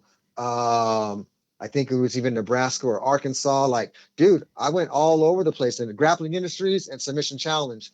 And the submission challenge people are ran by the 10th Planet Omaha people. And I have a 10th Planet background. Right. So that's an in there. Like, oh, like I used to train over here at Stockton. Oh, that's what's up, man. So then, but again, the energy was there. And now I referee for them. Now I've even taken it a step further. Now I ref jiu-jitsu tournaments. That's awesome. I don't do the points one because that's a little too much for me right now. But as far as the submission challenge, it's sub only. Mm-hmm. And so there's a few rules I have to watch out for, but it's not as daunting as it might look. And even before I left, I kind of started thinking like I wanted to do something more with the tournaments besides compete. Maybe run a table, maybe do something like that. My son did a few of that, did some of that shit with Jiu-Jitsu World League before they ended up moving. So that's cool for him. And like he was grandfathered into my network, and then he gets to build upon that. Right. So like I didn't teach him how to change his fucking oil, but like, dude, he's got people. Yeah. He's got fucking people, and that's more important than whatever skill you might lack, because you're going to know somebody if you're going to be somewhere. Right. He's got jiu-jitsu. He's got as a community wherever. Even in Japan when he was there, he could have went somewhere if he wanted to. Oh yeah. But yeah, dude, like, so I built my network through competing, and then, just cold calling. Hey, you guys got open mat? What's up? Like, is there a mat fee? Like, I'm so-and-so, I train over here, but like, I would like to come to an open mat. Oh yeah, come through. Or like if I'm competing, they know Professor Jared, our head instructor here at Black Arrow. he's like a legend out here, dude. Like, I mean, you got obviously you have why am I forgetting names? Rose Namajunas' trainer. Oh, Pat Barry. No, not her husband. The main guy. Why Oh, am I forgetting his name? Whitman. Nope, Greg Nelson. Okay. So Greg Nelson is to me is the godfather of Midwest MMA, and that dude is legit. So he's big out here. Pedro Sauer is big out here as Oh far yeah. as jiu-jitsu goes. And so, but like Professor Jared has connections with all those people. I met Greg Nelson. I was like, hey, my name's Rocky. I just want to say thank you for your contribution to the arts over the time I followed MMA for a long time. I used to fight, but I just want to say thank you, man. And he's like, oh, Black Arrow. I was like, hey, he's like, yeah, Professor Jared knows what he's doing.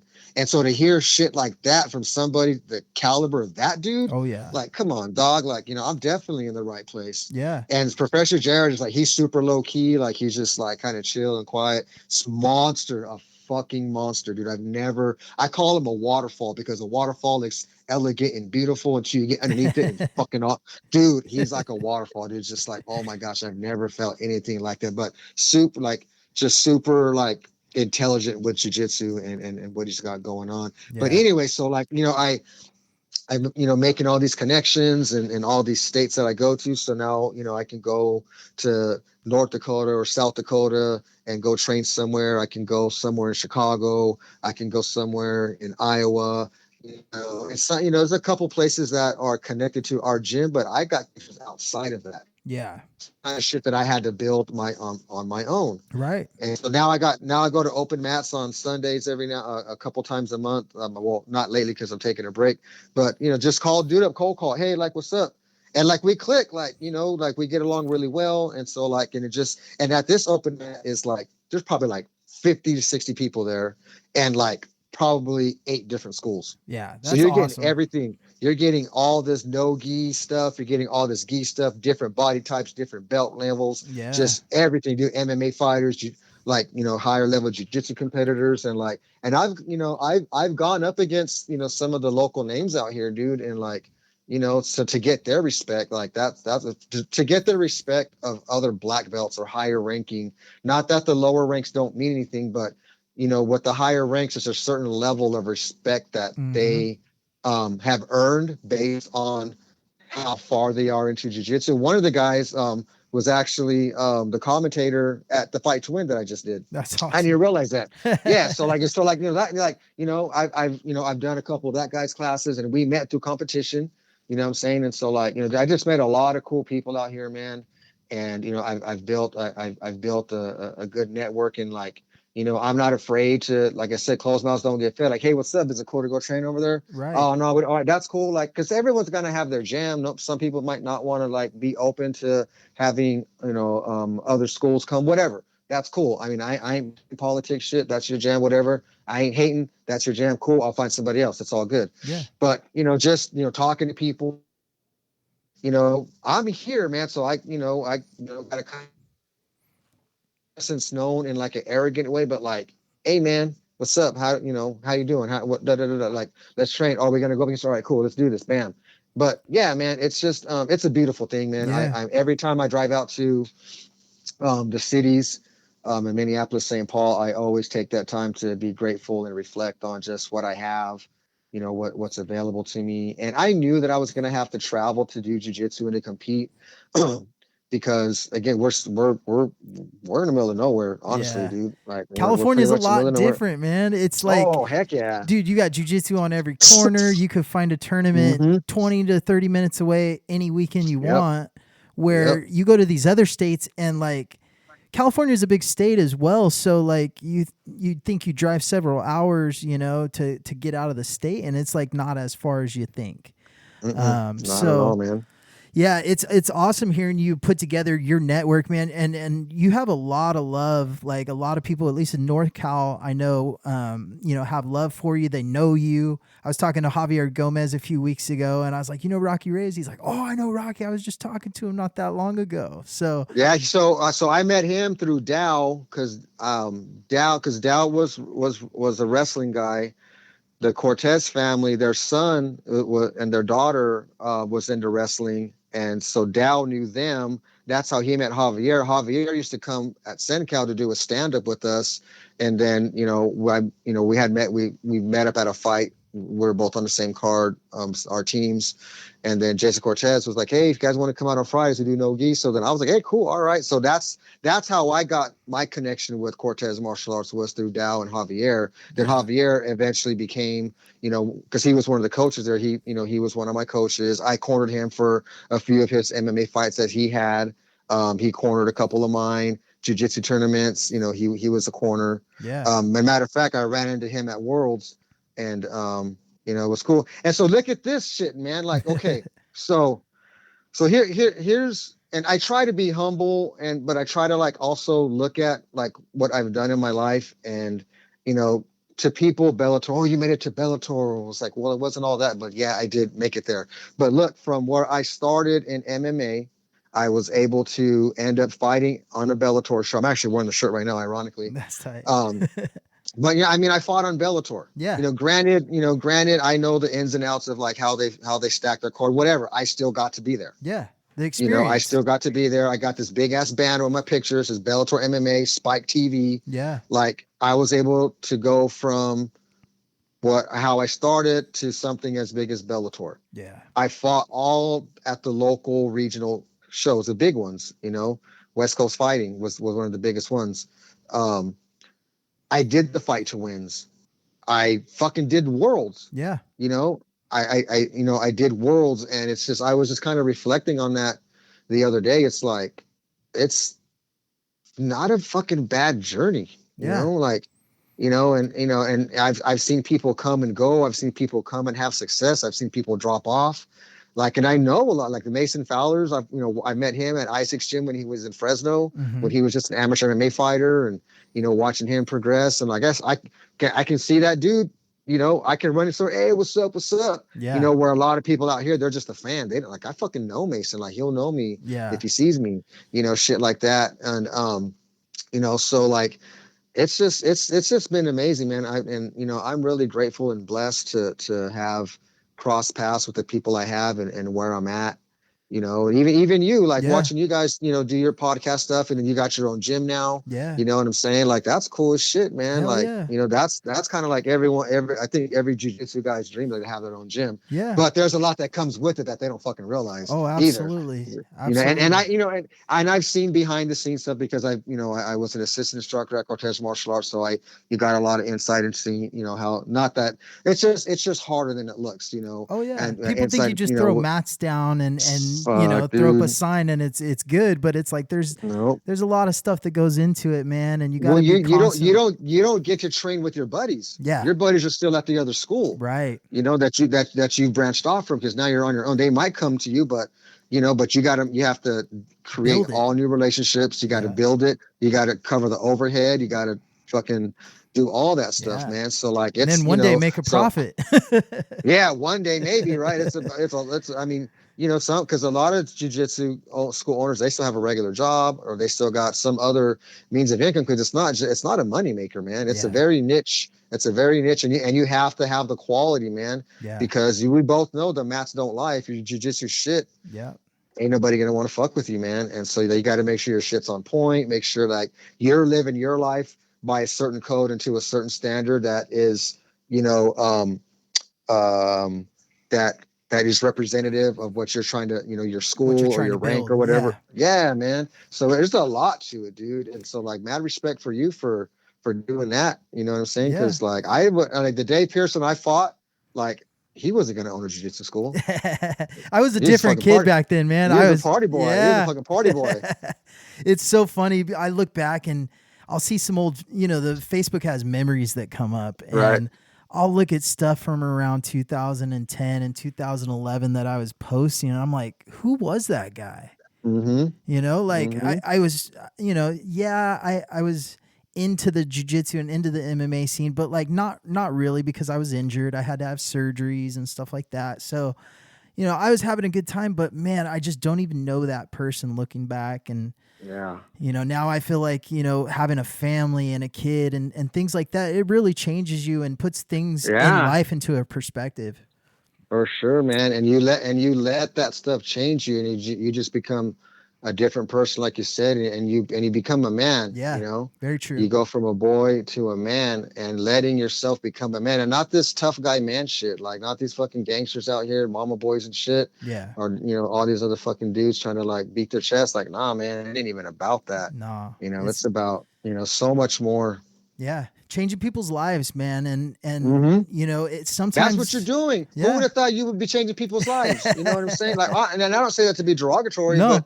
I mean, you look back at, and even me, like, looking back at the, some dark parts of my life, it's like, fucking, hey, dude, like, you Yeah. know, but it's just, if we stay true to this good thing we have in our life, like, we're able to pass on. Cause like, I always tell people, it's like, I have a bunch of shit in my head I do not want to keep. Like, Yeah. take some of this, take some of that. This is what I can give you, my perspective on this, and take it for what you want. But if I have something I can share with somebody to maybe to help them in any regard, help them out of a situation or help them into a Right. situation, regardless if it's jiu-jitsu or on a personal level with whatever's going on. Like, hey man, what do you want to talk about? If Yeah. not, if I don't know somebody, if I don't know, maybe I can help you find out. Yeah. But yeah, it's changing people's lives, dude. Yeah, it's wild as a owner of a gym, like you catch yourself being like a Dr. Phil or a little therapist, you hear your guys Mm-hmm. talking about certain things they may be dealing with or struggling with, or and you're like, man, how can I help this guy? Like, what, I've been through so many things in life, and everyone has, Mm-hmm. right? So Yeah. using those things and turning them around to help out future generations to where maybe they'll put into somebody one day. And Yeah. and it just keeps going on. That's really what this whole thing is about to me, Mm-hmm. and I wanted to have you on, man, because I saw just recently, just a week or so, a couple weeks ago, that you were promoted to black belt, man, and that's a huge accomplishment in jiu-jitsu. I tell people all the time I was in charge of hiring people, and if I see that they train jiu-jitsu on their resume, like, you're hired, bro. Like, you've done something that most people quit, and Yeah. achieving the black belt. Talk to me about what that means to you, from a personal standpoint. And, I know you've led on a little bit, like being a leader in the gym, but like now you got a responsibility, carrying that belt, that it's not just jujitsu, but like in life, you have that responsibility to carry yourself as a true martial artist. So talk to me a little bit about what that black belt means to you, man. And once again, congratulations on that, dude. Well deserved. Thank you. Thank you. Well, it was a surprise for sure, because I didn't expect it to happen. I figured it would probably happen at the end of the year or maybe sometime next year. Um, but yeah, well, I was doing some reflecting. I think it might have been yesterday or today. Maybe it was yesterday. Because like, we're human, right? The black belt doesn't mean we're not human. Right. It doesn't mean that we're not susceptible to the things that humans can fall for, and we still make mistakes. Like, I was just posting, like, since I got my black belt, like, I've gone through some pretty intense challenges already, internally with some things. Mm-hmm. And but but I had to remember that the black belt's not just leveling up, and I think you might have alluded to, the black belt's just not leveling up within the community, but it's leveling up in life. Yeah. Like, I'm no longer in the category of person I was on September 20th. Yeah. September 21st, I'm a fucking black belt. Yep. So like, that means something. And so like, it's, you have to conduct yourself worthy of that honor, because it is an honor. Yeah. You know what I'm saying? It's just, it's the equivalent of someone who becomes ordained as a pastor. Like, they got to act, they have to, we have to change. We have to change our behaviors. We have to change our ways of thinking. We have to start, being different. We Yeah. might have thought we had our shit together. Like, the kind of stupid shit that, or whatever I thoughts I had in my head, and trying to figure out, stuff going on. It's like, I thought I had my shit together, and I don't have, like, we're not the hot shit we think we are. It's humbling at the same time, right? Very humbling. Yeah. So it's like, I had to like remind myself, like, I have to allow this black belt to do the changes that it's going to do to me. Yeah. because there are some changes that are going to be happening. Just like when I married my wife and when I became a father, like I gotta let those. I can't hold on to some of the old Rocky. Right. I have to let some of that guy go because there's this other level that I have to play on, that I have to be on. And so it's about that. Yeah. It's just allowing it's a level up in life, and like owning that. And that's why I had said, like, before in my post I had made that, like, I don't like I I ain't tripping, like, yeah, give me the black belt. You know what I'm saying? Like, I'm not gonna be all like, fake humble, like, oh, I don't deserve it or I'm not ready. It's like, dude, who am I to question these people who have been in jiu-jitsu, probably, well, Professor Jared way longer than me, true Yeah. martial artist? Who am I to question his award giving me the black belt? Oh, I'm not ready. I don't think I'm ready. And whoever else was involved in the decision making to represent their gym. Like, that's a tough ass gym. Yeah. I ain't even playing around, dude. Like, when I came to visit the one time, it's like, hey, these motherfuckers are tough. Yeah. When I signed up and became part of the team, it was like, man, these dudes are tough, and it's just different. And so, like, yeah, you think I'm ready? All right, cool. Let's run it. Yeah. And I know I'm going to bump my head. Like, you can't not bump your head. I just have to be more cognizant, more self-aware of, like, what's going on, so that I can better handle a situation now versus before September 21st. Right. So I don't know if that answers your question. No, it but, does, like, man. Like, dude, like too many people are like, hung up on chasing belts and things like that. But like when you get that responsibility of being a black belt, and I don't know this, I'm still a brown belt. So, but when you get that responsibility of a black belt, man, like people are looking at you and looking at the way you show up and looking at the way you train, and they may be younger cats coming into the gym that are just trying to find their way, and they see, okay, Rocky holds himself a certain way. Rocky doesn't let himself get down if he loses a competition or anything like that, man. And it's a powerful thing, man. And we know most people, they just, it's a mentality too, right? You got to get in that certain mind space and yeah, mindset. Yep. yeah, it's very important though, man. But like I said, a very well deserved black belt. You've been in the game just as long as I have, if not a little bit longer, man. And we've been, doing this thing for a while. So I think it's well deserved, brother.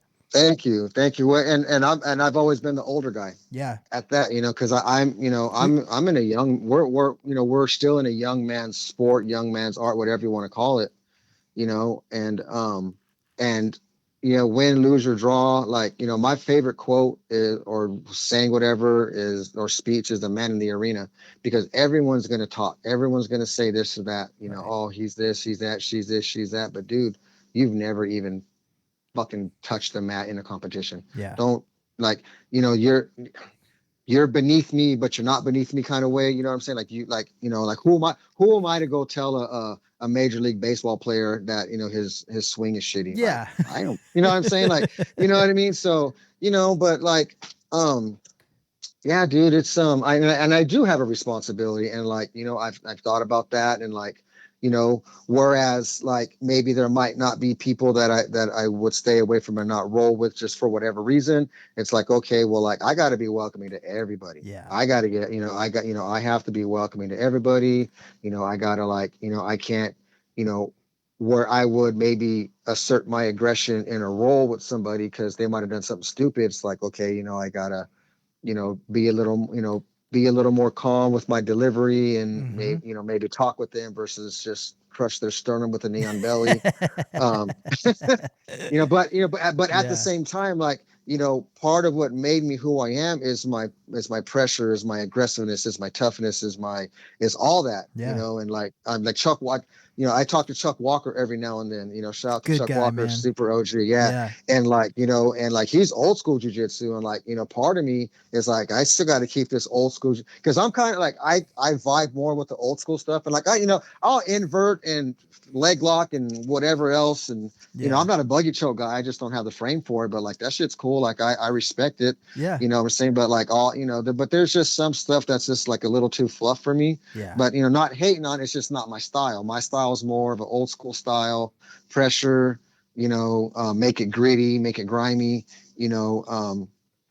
We talk a lot at the gym about melting people, like Yeah. just making like make people hate jujitsu, and like that's kind of like my mindset. I want to make you fucking hate it. Yeah. When you have a round with me, I want to make you fucking hate it. I'm gonna distort your spine. I'm gonna get your head off center. I'm just gonna like try to melt you with as much pressure and uncomfortableness as I can until you're a sitting duck, and then I can get you. And it's not like to be evil or malicious. It's just that's just the. I mean, it's the gentle art, yeah, but it fucking hurts. Yeah. It definitely does. It's gentle in that there's no strikes and like you can be graceful, but man, like when jujitsu, you can just make somebody's life miserable. Oh yes. Because it's in a way you're learning anatomy in not in in a different type of classroom, different type of setting. Very true. You don't hear many people talk about that. Like you learn about the blood flow and like how to cut off the blood flow. Breathing, the blood flow. Yeah. Joint manipulation. Like we talk a lot about getting the the spine off the center line, making the spine because once you tilt the head and get that spine off center, there's no more hips, there's no more bumps, there's no more hip escapes, there's nothing. Just like they're just kind of there trying to figure out how to get their head back in shape, right, so they can now start shrimping or whatever else. So yeah dude, it's and like just I have to really just make sure I'm aware of myself, and because I am representing the school, I'm representing on another level my wife and my kids and the overall community. And the people that support me and the people that showed me love, all the people, whoever they were that were getting at you to get me on, like, Yeah.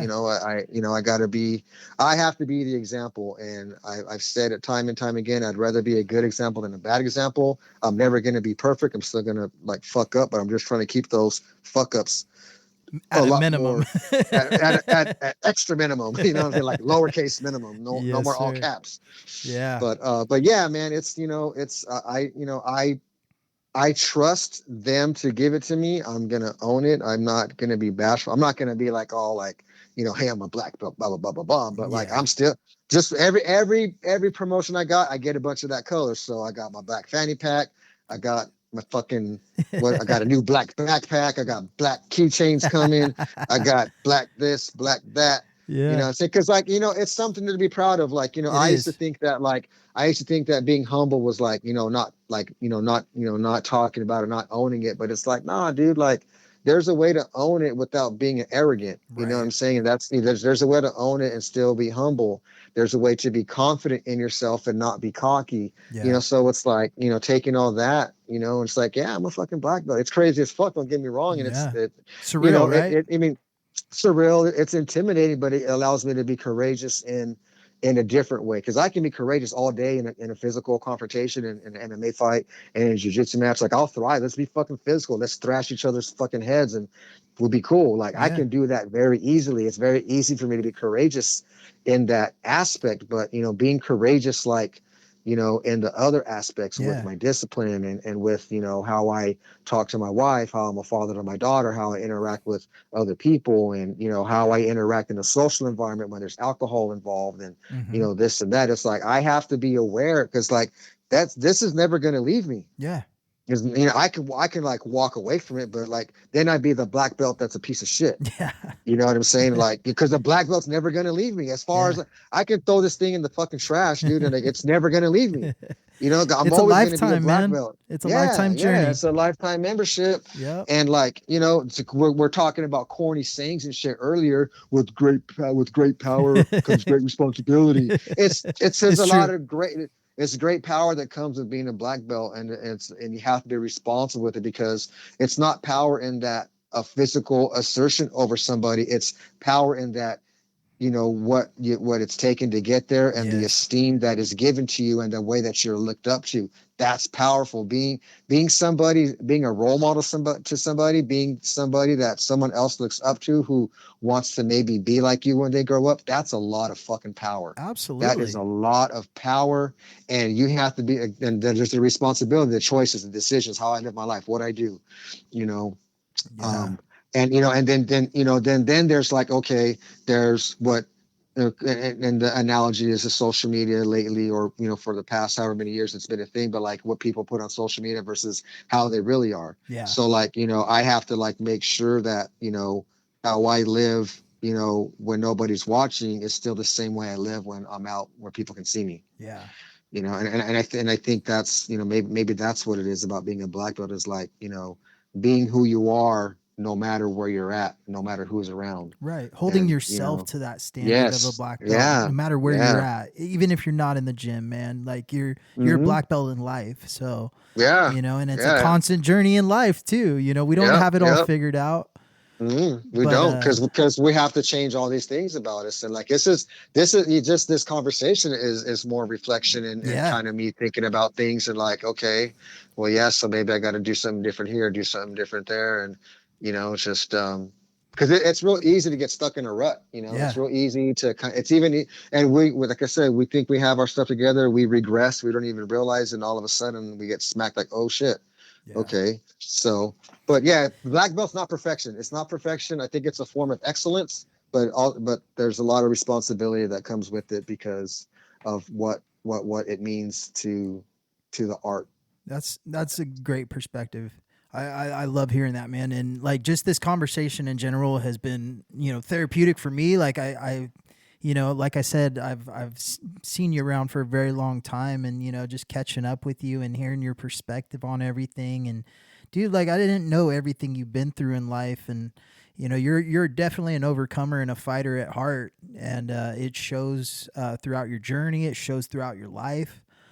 And it's been really awesome catching up with you, brother. I appreciate you tremendously for being a part of this, dude. Oh man, thank you. I Yeah. appreciate it as well. There's one thing we have to talk about, young man. Yes, sir.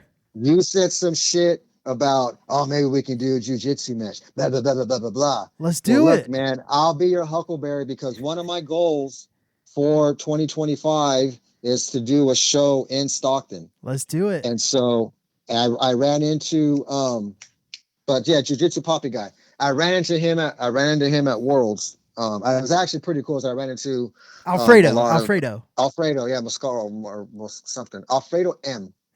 Anyway, I ran into him at Worlds. I ran into some other guys that I know from Sacramento were out there. So that was really fucking cool to see my friends from California out there. That's one of the bigger things I was looking forward to when going out to Vegas to do that. But I saw him. I was like, "Hey, yo, what's up? I see you're doing Arte Suave in Stockton. One of my goals for 2025 is to come do a show in Stockton. What's up?"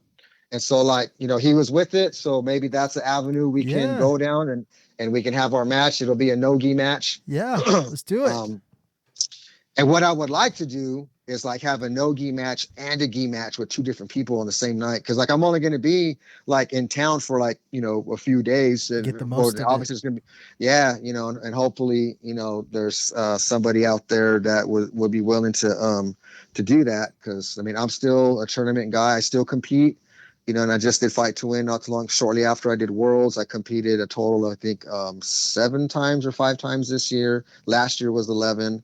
Um, and so like I'm still trying to compete as much as I can. I got to go against all the young bucks, but whatever, Yeah. that's You just always been doing that's just that, brother. yeah. It's a little bit different when you're 46 though, and they're 22. Like it's a big difference, Yeah. because I've gone against some monster younger dudes, Yeah. man, They're and good, like man. it's just that testosterone is peaking. My shit's going down. Theirs is going up. Yeah. It's and it makes a difference. But I enjoy the battle, dude, and like just all the growth that I've had, and just trying to understand myself more athletically. Um, I've had this sauna in my house for about 2 years, and I use it the most. getting ready for Worlds than I've ever used it in the 2 years that I've had it, because I just didn't know how it was like. Because time is my enemy, dude. Like Yeah. I sleep 5 hours, I train at night, I get up early, and I got routines that I do in the morning, workouts, prayers, meditations, stretches, all kinds of stuff to before my day even starts. So like, it's just trying to find the, but I figured it out. My wife's supportive too. Like, Yeah. and maybe this may helping me like try to figure out. She helps get my food ready, meal Yeah. preps. Like after Worlds, dude, I tried to eat like everything for like 3 days. I felt like crap, dude. I can't live like this, man. Like I don't know how No. people do it. I just can't do it. I need to get on my eggs and my chicken and my vegetables. And Yeah. I mean, I still have beers every now and then. That's cool. But like, as far as just eating junk all the time, dude, Yeah. You I got to get can't. And away like, from it. yeah. And I just really been chilling since Fight to Win. I just started training again last week. So I'm just trying to figure stuff out, trying to see Yeah. how maybe less can be more.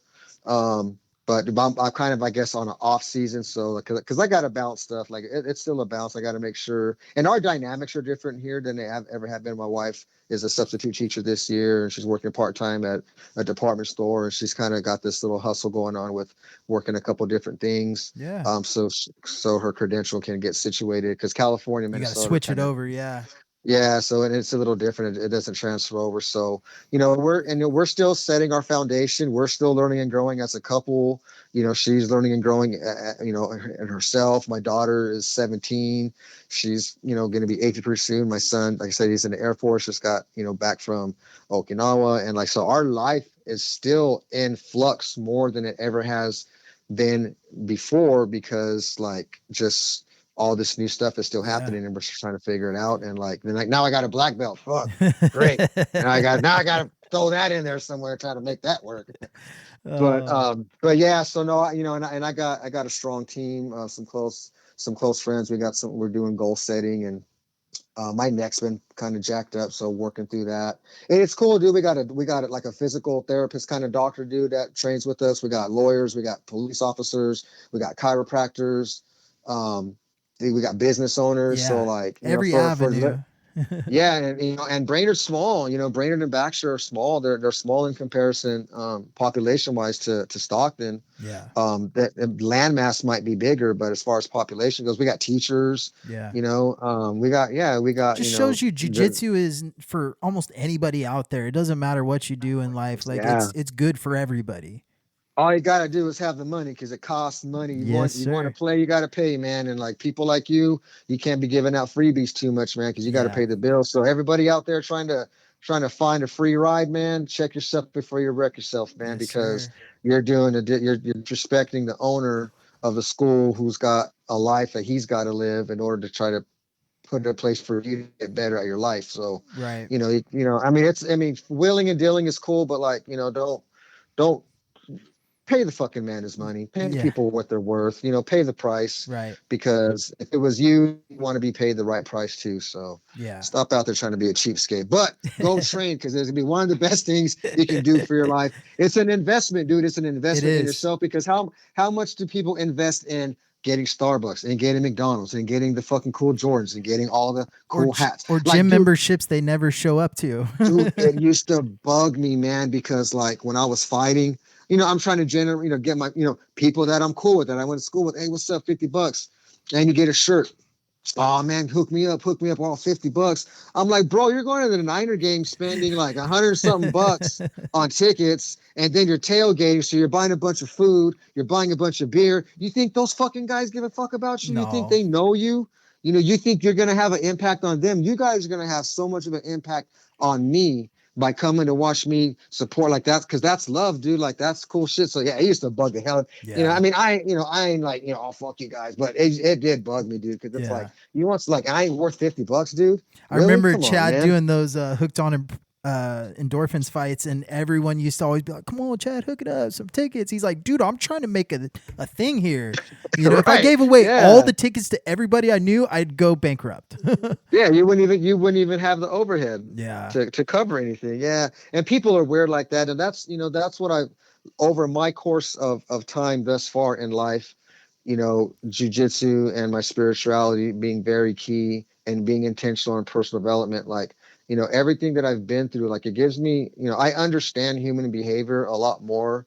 Not that I'm some kind of like, psychologist, but like just what I've been through, like I understand people and I get where they're coming from, but at the same time, it's like, dude, like you got to really stop and think about what you're saying. Think about what's coming out of your mouth, because you're asking this guy to give you free stuff, and like for what? Because you're too lazy to pay the guy what, $50 for a ticket, Yeah. or whatever the case is, man. Right. Like, people just have to be more like they got to respect themselves more and think about Put themselves in that how situation. put themselves in that situation. And like, I mean, nobody likes a liar, nobody likes a cheater, nobody likes anybody who steals, nobody really likes that shit. So you're trying to be on this hustler mentality, like you're a G, you're this, you're that, you got hella girls, whatever. Nobody fucking likes that shit, because what's being a real man is none of that. Very And true. I understand it's a useful way of thinking, because as we're growing, we get our ego, and we're attracted to certain things. We might not have the people in our life to show us the right way. I totally get it. But at some point in time, we know what's right, we know what's wrong, and we then make a choice. If we're going to continue doing wrong, we own it. So Yeah. if you get caught, then hey, you got to own it. You can't play victim. You couldn't. We all know hustlers out there. We all know shitheads, and like, how many shitheads do we want to hang out with? Yeah. Fucking zero. None. And it's ironic. I'm looking at myself in the mirror as I'm having this conversation. So it's like I'm checking myself as we're having a conversation. So maybe it's a thing where like I'm doing this in front of the mirror, because like, we have to be accountable to ourselves, self accountability, Yeah. this and that. So like, now I got, you have a standard to hold me to. If you Yeah. see me out there doing, hey, Rocky, what's up, man? Yeah. Like, damn, bro, you're right. And be able to have those kind of friendships. Those are the people you need, man. You need those kind of people that you can call, that are going to give you the truth, Yeah. like good, bad, or ugly, to help put you on the right path. Because we all should be striving to be more than what we are, because that's where success internally is going to lie. And when we have that success inside, it's going to put energy out there, to wherever else you are, Yeah. or it's just going to help you handle all the bullshit better. Right. You're putting energy out in the atmosphere, whether it's good, bad, or indifferent, right? Yeah. And whatever you put out is what's coming back. You put out that bad energy, it's coming back at you. But you put out love, you put out good energy, you put out respect, things like that also come back around. Yeah. And I think that's kind of, maybe I'm reaping the rewards of, all that I put out there in the past, because I mean, it's a hard move to move to a whole nother state. Yeah. Different tax brackets, all this different stuff that we don't even think about when we're kids, what I'm saying? Like cost of living, and, tax brackets, and income, and, interest rates, and all this stuff, you know what I mean? And like, I'm like, dude, like, I have a good life out here, man. Like, it's different for sure. It says it definitely ain't Stockton by any means at all, but it's not bad. It's just different. Yeah. And I knew going into it, we were intentional on what we were doing out here, and we're making it happen. We're still learning, we're still figuring stuff out. My wife and I only been back together for 2.5 years. Yeah. You know what I'm saying? Like, that 2.5 years, so we were together, we've been together for almost half my life. What I'm saying? We just celebrated 19 years Congratulations. married. Thank you. And we were probably about maybe together 2 years or so before that, so 21 years ish. Yeah. You know what I'm saying? But like, 2.5 years of trying to kind of still like getting to know each other again in all this new stuff that's happening. Our dynamics are different, our variables are different, they're not what they were back home. Mm-hmm. I have a riding mower that I got to, maintain the yard. We got a huge ass garden that she's got to look after. We got more rooms we got to clean. We got less people in the house. We have less help. We have to work together more to make these things happen, to upkeep the house. And Right. by doing that, we have to work on our communication. We got to, there's just a lot of things that go into just keeping the house afloat. Right. And and it's not like it was back home. Our income levels are different, our job situations are different, but all in all, dude, like it's it's awesome, man. I haven't really sat back and really just looked at it, because I'm the guy that's just going. Yeah, we'll do it. All right, this is cool. Boom, right, next thing, boom, boom, boom, boom, boom. But when I stop and think about it, man, like kind of, right now and having this conversation with you, like, dude, You're blessed. I'm blessed and I live a good life. I would have never thought I would have lived like this. I was going to live on that corner on Garden and Eleanor and East Side Stockton for the rest of my fucking life. Yeah. You know, with all the bums, with all the dead grass, with all the fucking cars across the street, all the fucking bullshit. Mm-hmm. Like I was prepared to die in that. Like, it's cool. Like I know what's up. Yeah. But dude, I got deer that come in my yard. I got a bunch of chipmunks and squirrels and fucking rabbits. A bear comes through my shit. I'm like, dude, this is kind of cool. Like, Yeah. just looking at, watching the deer like do their thing. We do got to watch out for deer when you're driving, man, because people Jump don't out. understand, like when they jump out, dude, whether it's a dog, a horse. I remember a while back, people were talking shit about that police officer that hit that horse somewhere. I forgot where at, somewhere not too far from Lodi and Stock. Like, oh, how you not see a horse? And you ain't never had nothing jump in front of you. Yeah. These deers come out, dude. My dog hit a deer. We helped her get her vehicle. She, like, within 3 weeks she hit a deer. Oh, And then they told out the car because of the bumper. It was just a bumper. And so, like, we ended up coming out on top. Like, it's getting fixed. They paid us out. We kept it, and it's going to be all good. yeah. But still, dude, like, It's scary. like they just come out. Yeah, for sure, man, for Yeah. sure. And I've almost hit one. Bald eagles, dude. I see a lot of bald eagles. That is super cool to see a bald eagle, and they're everywhere. They're all over the place here. Yeah. Like, You don't see them much back here in home. You know? no, and like like if you think about the Mexican flag, when it's a bald eagle with a serpent in its mouth. Yeah. And so, like, I seen a bald eagle because, people hit deers and they're dead on the side of the road, and there was a bald eagle sitting on top of eating it, and I was like, that's like the Minnesota Mexican flag, the bald eagle eating a deer. That's funny. When I first got here, one of my coworkers, it was because there's hunting seasons, deer and all that stuff, Mm-hmm. and he was like, hey man, make sure you wear something bright if you're gonna go out somewhere because it's deer hunting season. I was like, oh man, where I'm from, they don't care what color you wear, they shoot you anyway. Very true. Very true, So man. yeah, and like a lot of people don't get my jokes out here because like they never watched In Living Color or listened to Baby Got Back or Yeah. like it's so like I try to make some. Some of them don't even know what a fucking cholo is. I was like, hey, what if I be a cholo for Halloween? They're like, what's that? I was like, oh, never mind. It's kind of hard to explain. Like it's kind of funny. It's a little adorable, but yeah, it's just different, man. But it's a good life, man. I got apple trees. I got berries. I got shitload of strawberries. We got corn and peppers and all kinds of stuff growing in the garden. We're looking at doing chickens next year. So it's just a whole different lifestyle, man. Whole different lifestyle. But I still have jiu-jitsu. I still have my family. I got new friends. I still have friends back home. Some of you guys don't call and say hi. It's cool, whatever. I get it. But yeah, I'm doing good out here, man. That's and I'm awesome, super man. blessed, and I appreciate, what we've been able to like develop over, through MMA, through fighting.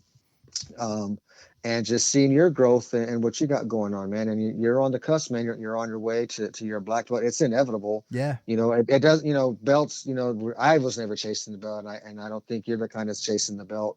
No. It's inevitable, and it's going to happen when it does, and just like death, we know what's going to happen. We're not ever ready for it though. It's just saying like you're going to think you think you're ready, and then like, oh, I wasn't ready right now, but I'll take it. You know what I mean? Like, but yeah, man, it's just great to still be in the community and to know the people I know out here, everybody who's helped me along the way.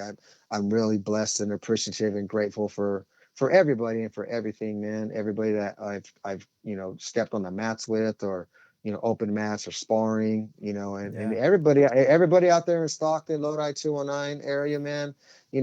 It's great to see everybody growing and doing their thing, man. Let's just keep the love out there. Keep the love.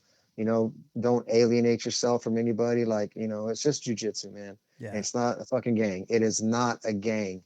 And I think sometimes people get caught up in the gang mentality, and that's not what it is. There's loyalty. I get it. But there's also gang mentality, and it's not a gangster lifestyle, man. It's complete definitely opposite. not that for sure. Yeah, for sure. So like, I just try to, spread the love and be cool with everybody, and people don't want to be cool with me. That's cool, because I got 85 other guys that I can be cool with. Right. You know what I mean? And I just always wanted to represent good for Stockton. I still want to represent good for Stockton, and that's my hometown. I'll always have California love for sure. You know what I'm saying? And it's I'm happy to be alive. Yeah. That's dude, it's just awesome hearing like everything that you've been through, man, and like you're still doing what you love, man. And sometimes a big move can really change a lot, and it sounds like it did, but like in a positive way for you. And it's just awesome, hearing the growth in the last 10 years of yours. I've kept up with you on social media and all that stuff, and I've just seen like you don't let things get you down, man. Like you're a true fighter, and you're gonna keep going no matter what, man. And like I said, just a true pleasure to have you on the show, man. And I always like to give our guests just a few minutes to shout out anybody that they'd like to. I know you got a lot of friends in the community, but I just want to give you a few minutes to give any shout outs. All right. So first and foremost, shout out to Black Arrow Martial Arts, Professor Jared, Professor Kyle, Professor Aiden, the whole team out there. Everybody that I've met in the Midwest at M Theory, at Akagi Jiu-Jitsu, 10th Planet St. Paul, like everybody that I've competed with, against, just everybody. There's too many people to name, and it'll get tough. But yeah, just everybody out there's everybody that I've met, man. All my sponsors from before, the new ones that I've picked up, being here, and everyone who supported me, man. I got Joe Atler Painting, Tom's Market, a Campo Tree Service, SYSA, OC Services, Vanquish, In Shape, Inside BJJ, Yakuza Moon, 86 Athletics, Daily Ortega, A-Care Auto Repair, Oscar Martinez Bail Bonds, SM Logistics, Elite Box Fit, Jacob Bruce, and all the guys that were out there, Tam DeLong Realty, ITB, dude, Ernie's on Goal. Everyone who's ever like been a part, Bulletproof Energy, Yeah. Charles Gracie team, Sensei Jason Cortez, Tim Freeman, 10th Planet Stock, and everybody that I've been a part of, man, that I've met. It's just, it's just too many to name. But most importantly, the biggest shout out goes to my wife for her, continued support, riding this wave with me, showing up to the jiu-jitsu match that she did, all the fights, she don't go to them no more, and that's fine. She's gone to enough jiu-jitsu tournaments that For a it's okay. lifetime. Yeah, but if she helps me with, I bounce my ideas off her. She's like the yin to my yang. Like I'm very boisterous. I'm out there. I'm aggressive. I'm pressure. She's more laid back. She's a little more non-confrontational. She's like the quiet. She still has a good time. Whatever, we'll dance and stuff. But like, you see us together. Like, we're very different. But I think that's what makes it work. Is we're different, but not too different, because we're able to make it work. We understand the value of our love. We continue to choose each other every day. Like I said, we just celebrated 19 years, man. Yeah. 19 years of being married. Something to be proud of in this day and age. For sure, man. And it's work. It's choices, and it's decision. And, I would not be able to have the life that I have without her. And I am super grateful and appreciative of her above everything else, because without her, I don't have any of it. Yeah. I'm very blessed. Oh, did I lose you? Nope. Oh, I okay. was Sorry. quiet. The end. No, man, it's been awesome having you on and catching up with you, brother. It was much needed, a little therapy for both of us, man, just to catch up and kind of self-reflect. Yeah. So I wish you nothing but success and nothing but the best in your endeavors, man, and keep doing what you're doing, man. And like I said, you've always been a great representation of the 209 and MMA and jiu-jitsu as a whole. So keep doing what you're doing, brother, man. I appreciate you. And this has been another awesome episode of Grapplers Talk. Make sure you subscribe. Make sure you like. Follow us on Instagram, Spotify, Apple Podcasts. We're on YouTube each and every week. New episodes drop. So make sure you check us out. Hell yeah. Go show Roque Reyes some love, man. Like I said, he's been around for a long time. I've been around, man. Hey, real quick, I was talking to my son about today. He's like, "Oh, what's this?" Like a grappler. Like, "Oh, I follow those guys. I don't know who those guys." Go, "Yeah, that's fucking Dave that I fought." So he was like, "Oh man, yeah, I've been listening to their stuff, man." And so he was all excited about it. So awesome. Shout out to my son, man. Shout out to my son. I love him so much. He's doing awesome out there. Yeah, man. He's helped me get better at jiu-jitsu, because he took on to the leg lock stuff at 10th Planet when we got there, and he got bigger, and then like it was on. Yeah. So yeah, shout out to my son for being my lifelong training partner, man. COVID. Yeah. We was beating each other up, man. So and that kid's serving our country too. So I mean, yeah, man. Much respect for that. Thank you. Thank you. So we need to see what's up with Arte Suave or somebody to get us a match in 2025, preferably in the summer or the fall when it's not snowing so I can fly out safely. Yeah. But, I'm totally down to do a match with you, no gi, and we'll try to up and have a beer afterwards. Hell yeah, brother. I wish you nothing but the best, man, and thank you again for being on. We appreciate it. Yeah, you're welcome. Thanks for having me, man. Have a good night. Take care, brother. All right. See ya. Bye. This is Grapplers Talk.